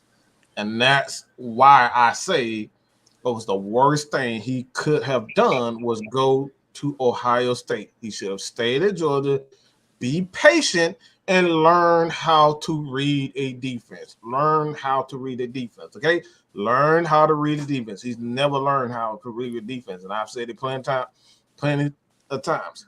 The worst thing that ever happened to the NFL for quarterbacks is that RPO, because it dumbs down the game. It gets you looking at the defensive end. It gets you looking at the linebackers. It gets you looking at things that really does it in its entirety. It changes in the NFL. You might be looking at, be looking at the linebacker, but the linebacker, as soon as you hike the ball, the linebacker becomes the weak side linebacker. The strong side linebacker becomes the street. Those are the different things in NFL. You're not prepared for those types of things until you play teams like Georgia, like Alabama. You don't see those teams in the NFL. So that's why I say the worst thing that happened to him was going to Ohio State. Go to a team that has a pro-style offense. That's what I always suggest. Anybody coming out of high school, you got kids that's in high school, go to a college that runs a pro-style offense. Yeah. Does that still exist? I mean, seem like most of them is pretty much going to be the shotgun or maybe an option or something. Not necessarily. Yeah. Hey, I'm about to say, Don Julio, the link has been in the stream for the last 10 minutes. There's about 18 links that you can hit. About 18. Come on in chat, man. He needs to come on in here, man. Yeah. Hey, it's about 18 links in there. You gotta just pick one. Cause I gotta hear this. I guess we have a loser mentality because, like from his standpoint, we have a loser mentality. I'll pin it. It's pinned up on Mike Sports, wherever you are. It's right there. No, we have a loser mentality, but they want us to tank. How's that work for the Dolphins? They've been taking since I was in high school. Like they got all the first draft picks in the world. See, but they actually thought they were going to be competitive this year, and I'll give them some credit for winning some games, but it don't look like they're going to make the playoffs. Not at all. Come on, dog. See, the problem is everybody got the solution, but doesn't take in all the consequences that come with it. It sounds good, but then you also have to think about the consequences of what if it doesn't work out. And that's a big consequence right there. Yes. Definitely. I mean, I'll be honest. I was pretty young when we got Vic. I was like, we ain't got a mobile quarterback no more. But the way I am as a fan, it don't matter who we got back there. I'm gonna find a way to build him up. I'm gonna want us to build around him. It's It's the Like I mind said, state thing.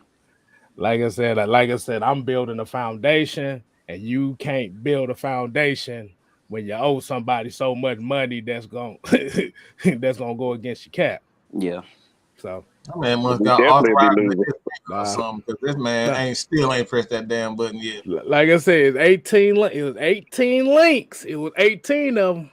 He saw the links. Four. We got 1, 2, 3 of them on AFN and got one on Matt My Sports. What are you waiting? Shit. They both pinned. They right on that. Shit. Go. I'm about to say go up the last like couple minutes. There's about 6 more. There's Yeah. about 12 more. I bet you he's one of those people who thought we should have picked up Cam Newton. That one still has me dying to this day. That man had a passer rating of 6 last week. Wow, was it that low? Yeah, and the crazy thing it is, was. It was, bro. I mean, you look at the Cowboy game. I think Matt Ryan, his was like a 13. Like he topped that. He went even better. He went and got a 6. So it's like I just heard he got benched. I heard he got benched because he wasn't playing well, but I didn't know he was playing that bad. oh yeah, it was. See, the thing with the Cam Newton thing was they automatically thought, okay, Cam Newton is back. He's a godsend. We're going to the playoffs. Not knowing that this guy hasn't played in this system, he's got to get acclimated into it. So you just threw him right in there. Uh-huh. And that's what you talk about with the continuity. It don't work like that. And you talking about a team that's in trouble. They in trouble. I mean, they still trying to figure out what they're gonna do about the quarterback situation. And I mean, I kind of feel bad for them, even though they're in a division, because they got a really good defense, man. Those cornerbacks, that defensive line, like, I feel like a lot of these teams, they a Matt Ryan type quarterback away from being legit. They just don't have a quarterback who knows the game. Oh, I bet they love to have Matt Ryan over there because they got the guys around him. They have DJ Moore, Robbie Anderson. Yeah, they got the running back. C-Mac. I think they go fool around and trade him off, but they got a young running back in Chuba Hubbard. So and he's they gonna trade him. Oh, they need to. That man's made out of glass. Made out of glass, boy. I'd rather take glass, boy. That boy made out of wet tissue paper, boy. Yeah, when I saw him go IR again, I said, okay, I think they're done with him because this will be the 3rd time. Yeah, he's right up there with Saquon, man. Yeah. This be the 3rd. Yeah, this be the 3rd straight year he'd have missed at least 10 games. Yep. Yeah. And like I said, it's gonna get to a point where now running backs ain't gonna get paid no top dollar no more.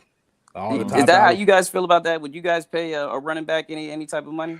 Not like that. Not like that. Now you don't really need a bell cow. Well, you got certain running backs, but even Derrick Henry's of the world, you want to have that other guy because those guys, the position gets hurt, and then when they come back, you done paid them, they ain't the same, and then now you stuck with the contract. So I think it's kind of more of a running back by committee thing that's more popular now. You have one running back gets hurt, guess what? You got 2 or 3 other ones that can keep moving, and then you don't have to pay them as much money. You're getting the same productivity out of 3 or 4 running backs, but not paying as much money. Right. Yeah. Well, I guess Don Julio ain't coming on. I guess we've established what I call the view is. Mike, that was the perfect example of a view. Of you. I mean, he got Julio in his name. He disappeared. Oh, nowhere to be found. I bet Tennessee probably wondering where he at. I mean, but they got Ryan Tannehill, man. He's legit. Man, that defense has been with helping them because that defense has been playing good, getting turnovers too. Yeah, exactly. It's all been defense, man. Yeah. Tannehill ain't playing that damn good. Oh yeah, I was being sarcastic, man. Tannehill. Oh, I know you were being sarcastic. I was just saying, boy. But everybody that said that Tannehill was the 5th best quarterback in this league. Yep. That's unchanged now. Yeah. Because I'm telling you, Derrick Henry, that was their key. That was that whole offense. The way things are looking right now. Yeah. I mean, I watched the game against the Rams. It looked like they could run the ball without him. That's one thing I kind of took away is they just have really good blocking in general. And they can just run the ball. But with losing someone like Derrick Henry, like that's their whole team, honestly. Yeah, because of play action. That's what Tannehill, that play action from the linebackers coming up because they worried about Derrick Henry, that left a lot of people open downfield. But, when you don't have that big of a threat anymore, teams are not as scared as they were when Derrick Henry, and they let Adrian Peterson go. I don't know why they did that, but seemed like they just held on to him for now, you know what I'm saying? At least until they get to the playoffs or whatever. But I think just the fact of Derrick Henry being in the game, he commanded a lot of attention, and those linebackers were always coming up. The secondary were coming up, and it just made a difference. Yeah. Yeah, they had 200. Hey, look, Southside. Yeah, they had 270 yards rushing against the Patriots. But when Ryan Tannehill throwing 93 yards on 21 attempts, yeah. That don't help nothing whatsoever. Yeah. All right, we kind of give everybody. Hold on one more time. You got another question? Man, stop, bro. It's right there in your damn face. He said, I just created my account. Uh-oh. I'm about to say, boy, he said you just created your account, but you've been talking for the It's last right 40 there. minutes. It's literally right there on top of it. It's pinned to both channels. So stop. Stop it, bro. Cause I'm about to say if it ain't gonna happen, boy, we just gonna end it right about. We gotta give about 3 more minutes. You don't have to create an account, do you? I think you can just use Facebook or. Bro, you can, bro. You just click, bro. All you do is just click the goddamn link. Yeah, you click the link. Yeah. Like when I clicked it. Yeah. You can use your YouTube account. Just click the link. Yeah. Just click the link and use either Facebook or YouTube, and then go from there. Right. And like I said, we say nothing. We gotta let you get everything you get out. But yeah, like I said, yeah, you could run for 270 yards, but like I said, when your quarterback throwing for 93 yards, 93, bro. That ain't good. And like I say, him going down the field, like I say, I think it really mattered with them. Like I say, everybody coming up for Derrick Henry, and that made it easier for him to make the plays down the field. But when now you got contested, catches and stuff like that, that makes a big difference. Right. Because if you look at this year, like I said, even though they are 8-4, it's not because of him. Because he ain't showed the efficiency he had last year. He threw 33 touchdowns and 7 interceptions last year. The boy got 14 touchdowns and 13 interceptions right now. Yep. And they showed one play where before Derrick Henry got hurt, where they were finna get ready to run it, and then Derrick Henry threw the ball over everybody because everybody came up real quick or whatever. It was like I don't know if you want to call it a trick play, but it's just them using the fact that Derrick Henry commands so much attention.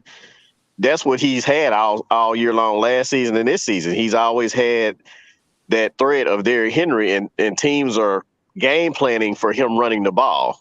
This guy's stiff arming linebackers to the ground. Yeah. So they know they need to get more hats around the ball. So the more hats around the ball, the more likely you are to bring him down. So when everybody comes up, when they see him with the ball, that makes the play action a lot better for him to get somebody open downfield. But they don't have that same threat with the guys they got. Even though they're getting yards, they're not fearing those guys as much. And that's probably why they're getting more yards, because now defense is saying, oh, well, we ain't got to worry about Derrick Henry. We can kind of exactly. Yeah. They probably, but they probably play prevent defense on their ass. That's probably what they play prevent they probably doing it. You're like, okay, we've been play prevent defense on them. They can get all the rush yards. We ain't gonna let Ryan Tannehill beat us. Exactly. He damn sure didn't. Hold on. Let me look at this. Let me look at these numbers again. The last 2 games. There you go. He done changed the name. They call him Yeezy. All right.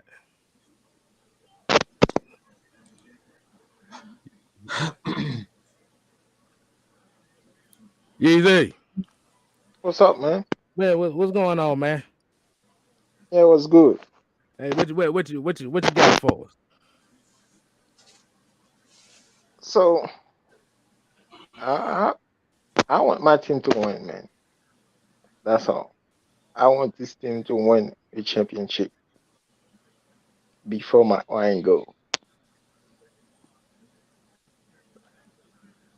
I got a That's all question. I want, man. I got a question. Have you called in this show before? No, I never called on the show before, but I've been in the comment. Really? Oh, really? This sounds like the same accent we heard last time he called in. No, I never called from the show. You sure about that? You Yeah, sound very man. familiar right now, bro. Mike. But I be following Mike for. How you know my name and you ain't called him before? I be following you for like 4 years, man. Mike. Yeah. You know what's strange? I Yeah, what's actually strange, man? unblocked you, so I know you're not telling the truth. Yeah. But what you got? Yeah, What you got? I What you got unblocked on? you. But like I said, hey, look. He don't know I unblocked him. I literally unblocked him yesterday. No.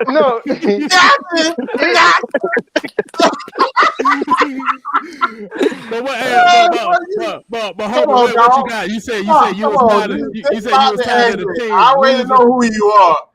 I literally unblocked you today. All right. Come on, Pimp. Like this, lose the accent. Because you don't want to read comments. You don't want to read comments.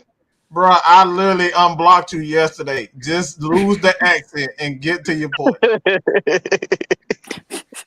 Yeah, man, that's all I got to say, man. I want this thing to win, man.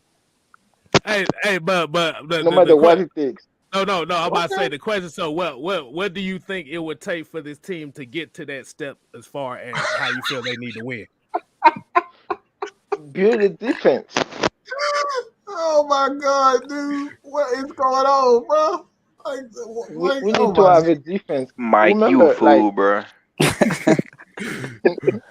Yeah, because the only reason why I said that because, like I said, you sound very familiar. Because I remember it was one show. It was another guy that came on the show, and you sound like the guy. Nice.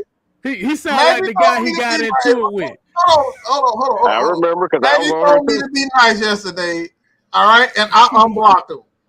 Okay, I was being nice, and I unblocked him. So I know what's going on. Okay.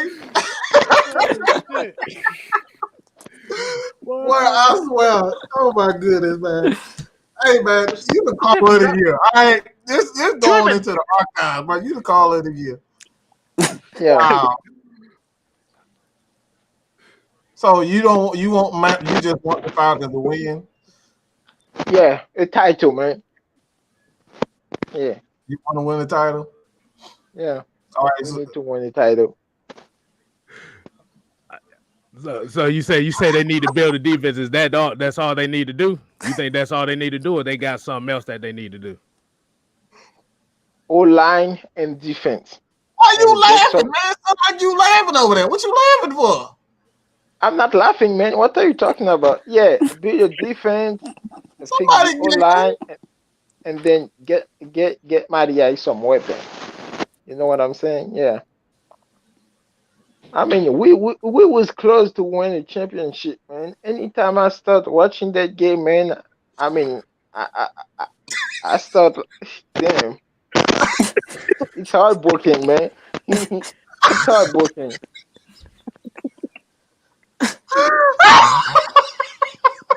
Did you say Matty Ice? Yeah, Matty Ice, man. You said you don't like Matty Ice? Oh my God, boy. What the fuck is going on? No, he said we got to get Matty Ice some weapons. Oh, man. You got to get some weapons. Okay, I'm sorry.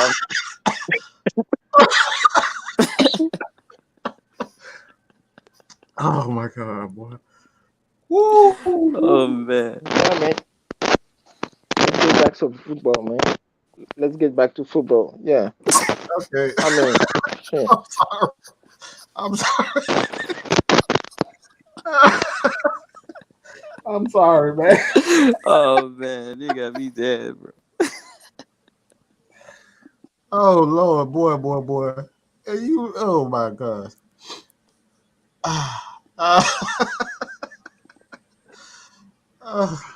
That's all you got, man. Yeah, man. That's all. That's all I got, man. I'm desperate for this team to win the title, man. So desperate. So no new quarterback. You don't need a new quarterback. No, I don't need that, man. A new quarterback for what, man? You're gonna take time to develop that new guy. You're probably gonna be a draft bust. I don't need that. No, what about Cavalry then? Just release Calvin Ridley. Trade him to another team, man. Release him. Okay, yeah. Like I said, the only reason we ever asked the question because I know when we kind of hear people talking about we want to win. What it is that some people don't really give a game plan on how you build the team on how you want them to win. They just say one thing but don't explain it. So that's why we kind of asked the question like that. So it wasn't okay. That's all that was, homie. Yeah, like I said, I'm good, but I feel like a bunch of people in this town, like they want flashy players. You know, they spoil with like the Julio Jones, the Deion Sanders, Andrew Rison. Yeah, they just want flashy players, man. That's all they care for. I don't think they want to win. You know what I mean? So you're saying you basically just want some guys that are tough, that's going, like you said, by wins by any means necessary. Yeah, like the Ray Larry's, like Chicago Bears, 85 Bears, like those guys. Okay. Yeah. Hey, I mean, yeah. Another thing. Too many nice guys on this team. Look at Sean Payton. Sean Payton can talk shit to anybody in this league. I want a head coach like this. I want a head coach like Sean Payton. I want my team to be jackass like Sean Payton. Hey, Arthur Smith don't be taking nothing. That man do not watch football. That man barely like talking to D-Led. Oh man, he was boy, that's gonna. Hey, look, that's gonna be the next celebrity damn charity boxing fight right there. D-Led versus Arthur Smith. Oh man, he's always calling D-Led, ain't he? Yeah. Well, they gonna have Dean Pease out there too. He gonna get in the ring. He gonna knock his ass out. That man Dean Pease said, "Where your credentials at?" Oh, he said he brought up a high school. He said he was a coach of the year at a high school. He said, "Oh, okay." Oh man, he sunned that man. Man, Dean Pease came ready that day. Man, Dean Pease was done with this franchise after our first win. Oh man, Cartier, man, what you got for us? You there? Yo, I'm just dying, man. Yo, y'all funny, yo. Man, Mike, y'all funny as hell, yo. I don't know what you're talking about. I don't know what you're talking about, dying man. over here, yo. I don't know nothing. Hey man, hey, ain't nobody did nothing, man. This is what we do all the time, man. We do this all the time, man. At the end of the day, man, we just here just to talk with y'all, man. Yeah, that shit funny, bro. Oh no. Oh man, but what you got to take? What you got to take for your team? What's the take on your team? What you think they need? What they got to do to get the dub? To get a dub, we gotta run the damn ball, like how you say. Simple, run the damn ball, catch the damn ball, and don't give up no motherfucking flags. That's all you gotta do. Cause I'm gonna be real. I'm a real Bucks fan, man. I keep it 100. I don't lie. I don't sugarcoat shit. That's why I'm a real Bucks fan. If y'all check our defense back in, y'all can beat us. Y'all can simply beat us. It don't matter for NFC South history. It don't matter if you 0-11, 2-13. As long as you play that team hard, y'all can come with a dub. So we got to be on our P's and Q's. We just can't go into Sunday thinking we can blow y'all out because it won't happen if we think like that. Yeah. So we just got to play, beat y'all, come straight, and that's it. Basically. Hold on. What you mean you on the ball, bro? With who? Tampa. We got to run the damn ball. We got to run the damn ball. Atlanta, y'all can run the damn ball. We have to run the damn ball. He said with who? With who, man? Mike Davis? Davis? I think he's talking about his Bucks team. I think he a Bucks fan. He talking about No, he's talking about he to won the ball, right? I say with who? Like Mike Davis? No. Shit, you tripping, man. One day damn ball. To be honest, I don't think Atlanta fans want Mike Davis on their team. Hey man, y'all crazy. To be honest, I don't think y'all want Mike Davis on their team. Trade motherfucking free Popeyes chicken, Cajun rice, and a sauce. Only way we have a chance to win this game is throwing the ball, man.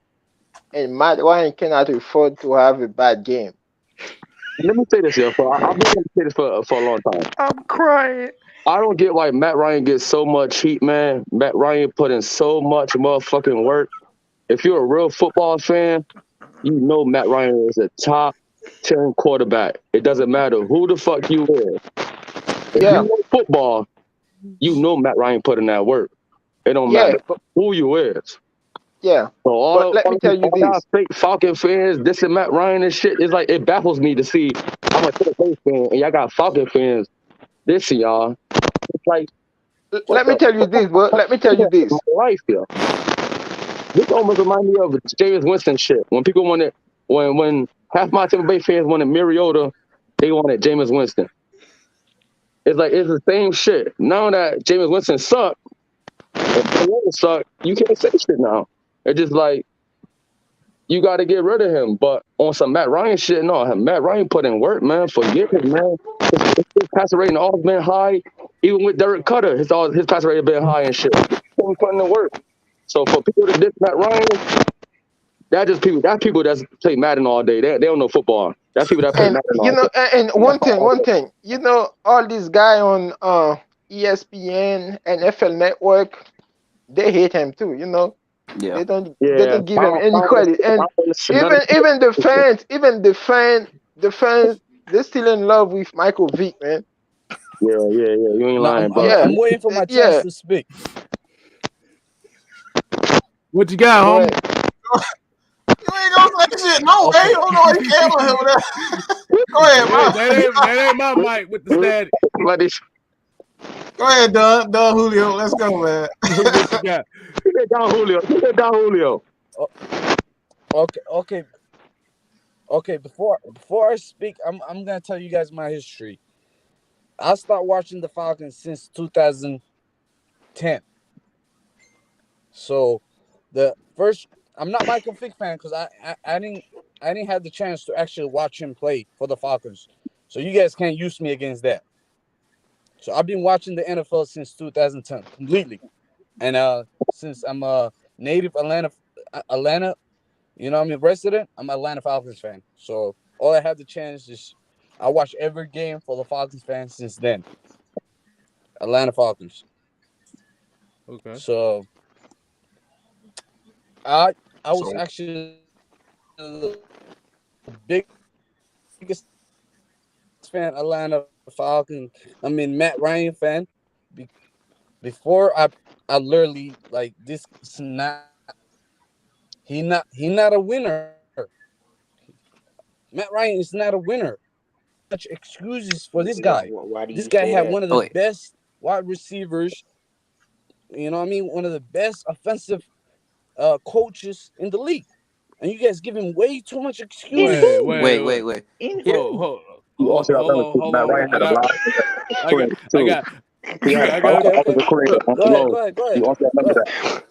Yeah. No, I'm about to say who was the offensive? Who was the best offensive coordinator you say that you said that he had? Because I want to know this. Because you about to say Kyle Shanahan? You talking about Kyle Shanahan? That's what you talking about? Yes, Kyle Shanahan is actually one of the best offensive. The same coach that has the same record as Matt Nagy. I say Dirk Cutter, man. I'll give you Kyle Shanahan.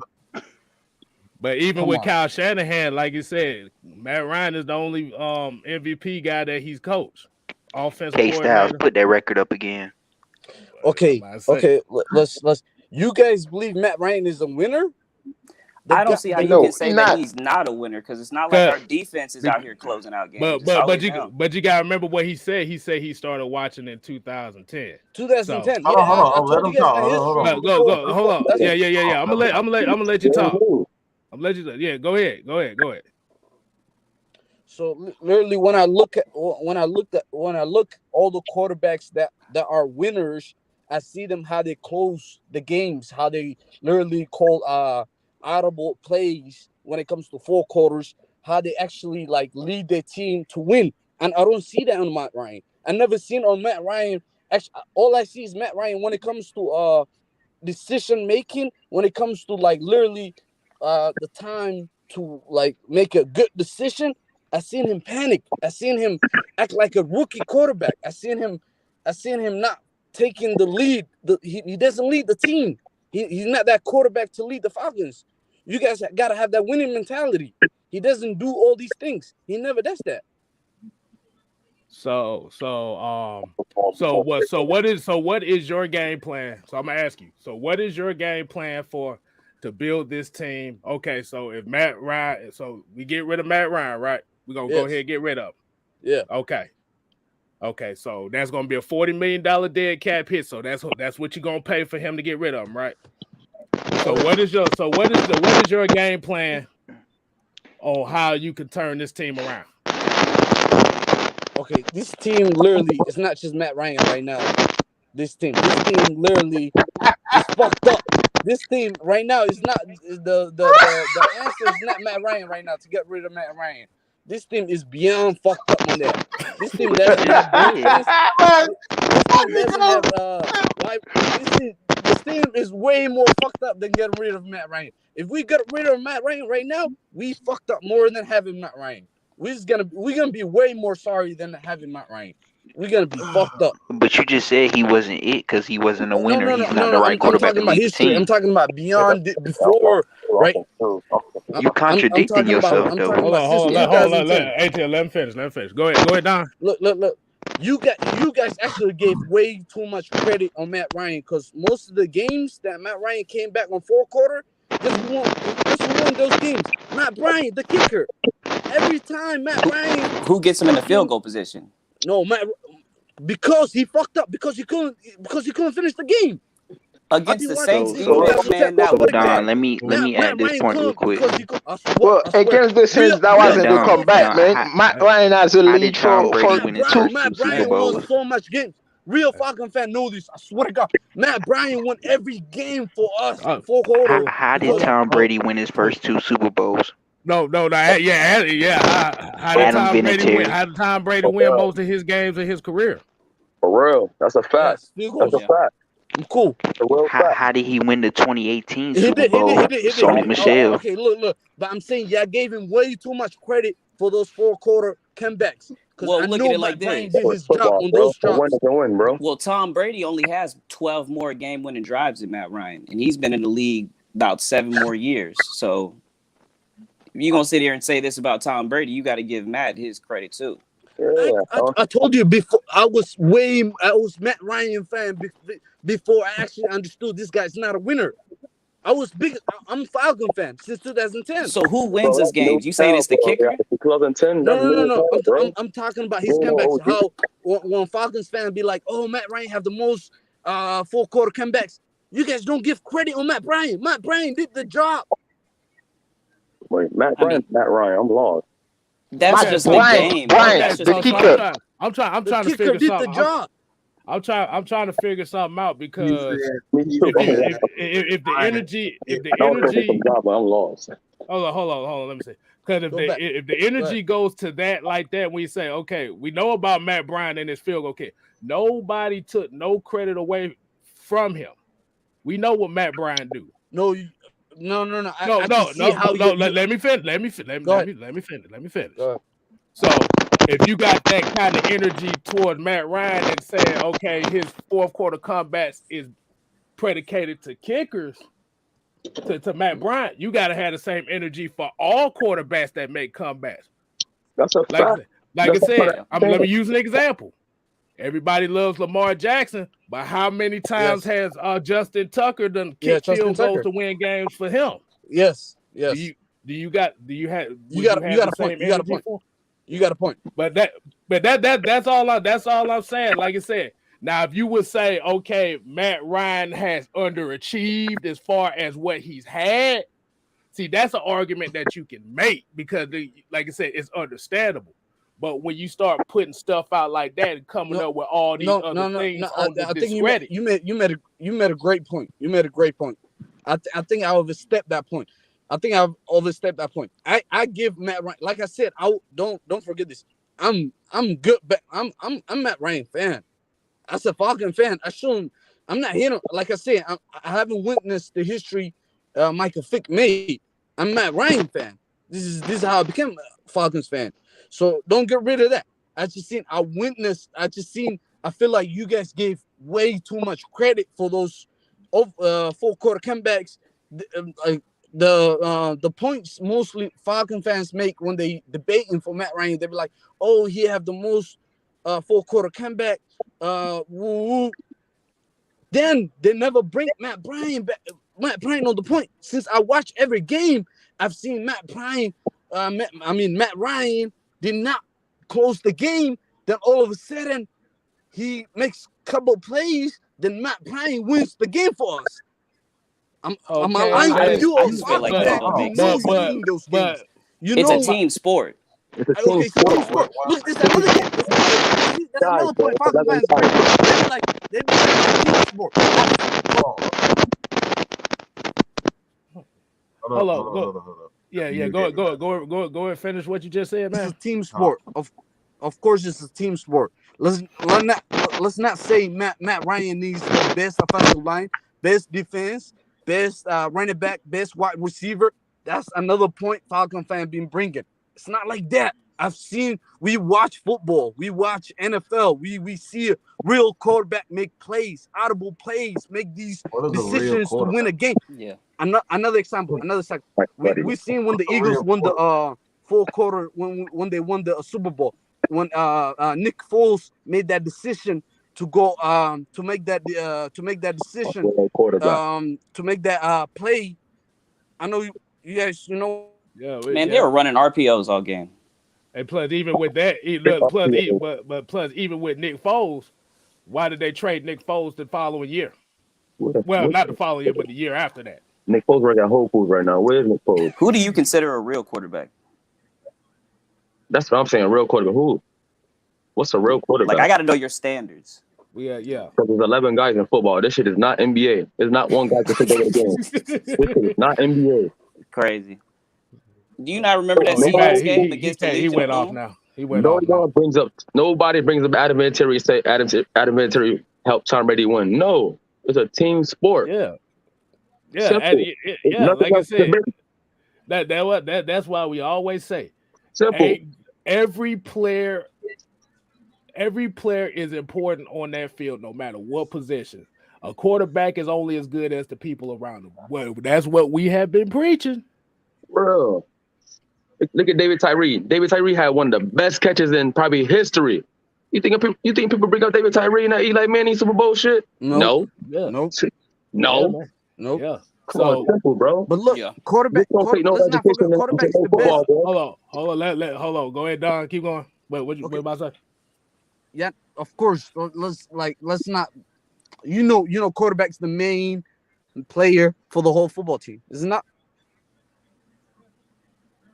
What you got? So what I'm saying is Matt Ryan does not make sense. He does not. He just hides. I just see a player that's scared to make those decisions to win the game. He does not. I feel like you can't really say that though, because you can't just key in on that part of the game, because you got to look at the game and its whole totality. Like, Matt Ryan does that after our defense kind of falls apart and lets the team back in. Like, you got to have ice in your veins to do that consistently for years. Okay, have you seen quarterbacks make those decisions even though the defense failed? I'm asking. With Matt Ryan, have you seen him do it his whole career? Most quarterbacks do that in the league. Like I said, I'll give you a perfect example. Let's look at the playoffs last year with Aaron Rodgers. When they played Tampa Bay. Hey. Yeah. But look what happened in that game. Like I said, when he had an opportunity to win the game, did he take advantage? That's what I said. Every quarterback does the same thing. Like I said, I get where you saying as far as saying that, well, he could have won more games down the stretch than what he needs to. But just the thing is, just don't act like he's the only quarterback that does that. That's the only thing we're saying. That's the only thing we say. So it's not Okay. So when we say okay, Because since Tom I Brady played atrocious. say I That's my start word. Atrocious in that last game in the playoffs against Green Bay. Atrocious. And we still won. So I don't understand. yeah. Hey So- man, we going on 3 hours. Yeah, boy, and, we about to, I need to be going to sleep. Let everybody get their Okay. last. We're gonna let everybody get their Okay. last take. We're gonna Okay, start with let's ATM. go back since 2010. Yeah, you break. Let me say my piece. Go ahead, man. What you got? I don't think that Matt Ryan look like somebody who's gonna win a Super Bowl. Hold on, you said what? Yeah, you just said too. You just said he was. Go ahead. You hope he get a Super Bowl. Yeah, I hope he win one, but he don't look like somebody who's gonna win one. So the real you, please stand up. Hey, Yeezy, you know what? That's the comment we were waiting for you to say because I knew it was coming out eventually. I knew it was coming out because we just want to win. That's code right there. We knew. Yeah, I hope he win one, but to me, it don't look like somebody who's gonna win one. But I still got hope he win one. Yeah. Hey man, we gotta go. I gotta go, man. Hey, like I said, this Friday night, man. Like I said, but the thing is, like, even when we like the disagreements when it comes to Matt Ryan and football, the main thing is we just wanted to have the conversation. That's all we wanted. And like I said, that's why I say you don't never be afraid to come on when you want the conversation. Nah, thank you. Hey, one thing, hey, Kiss time. What's up? I think we should do this thing more.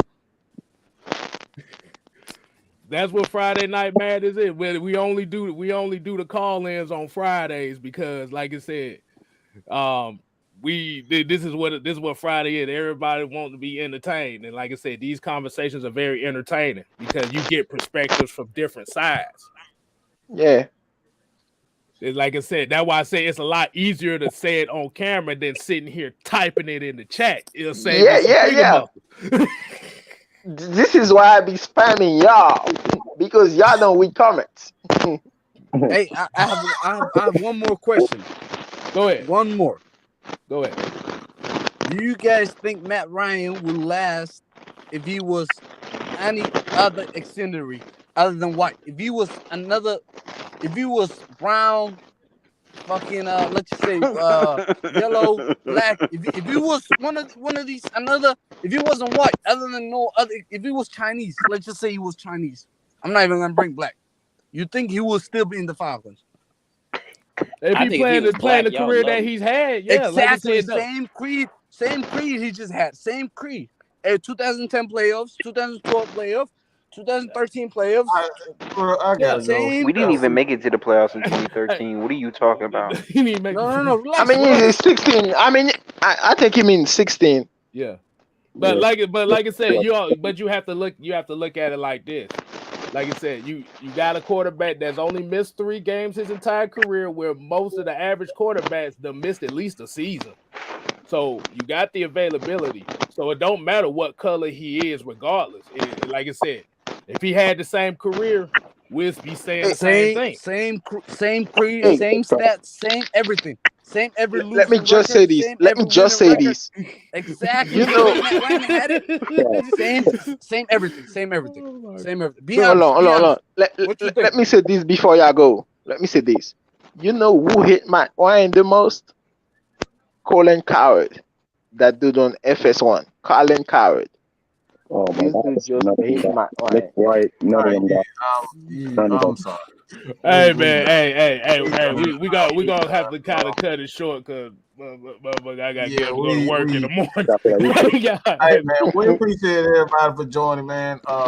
But this is madness right here, boy. This is what Friday Night Madness is about. Like I said, everybody's welcome to come back on.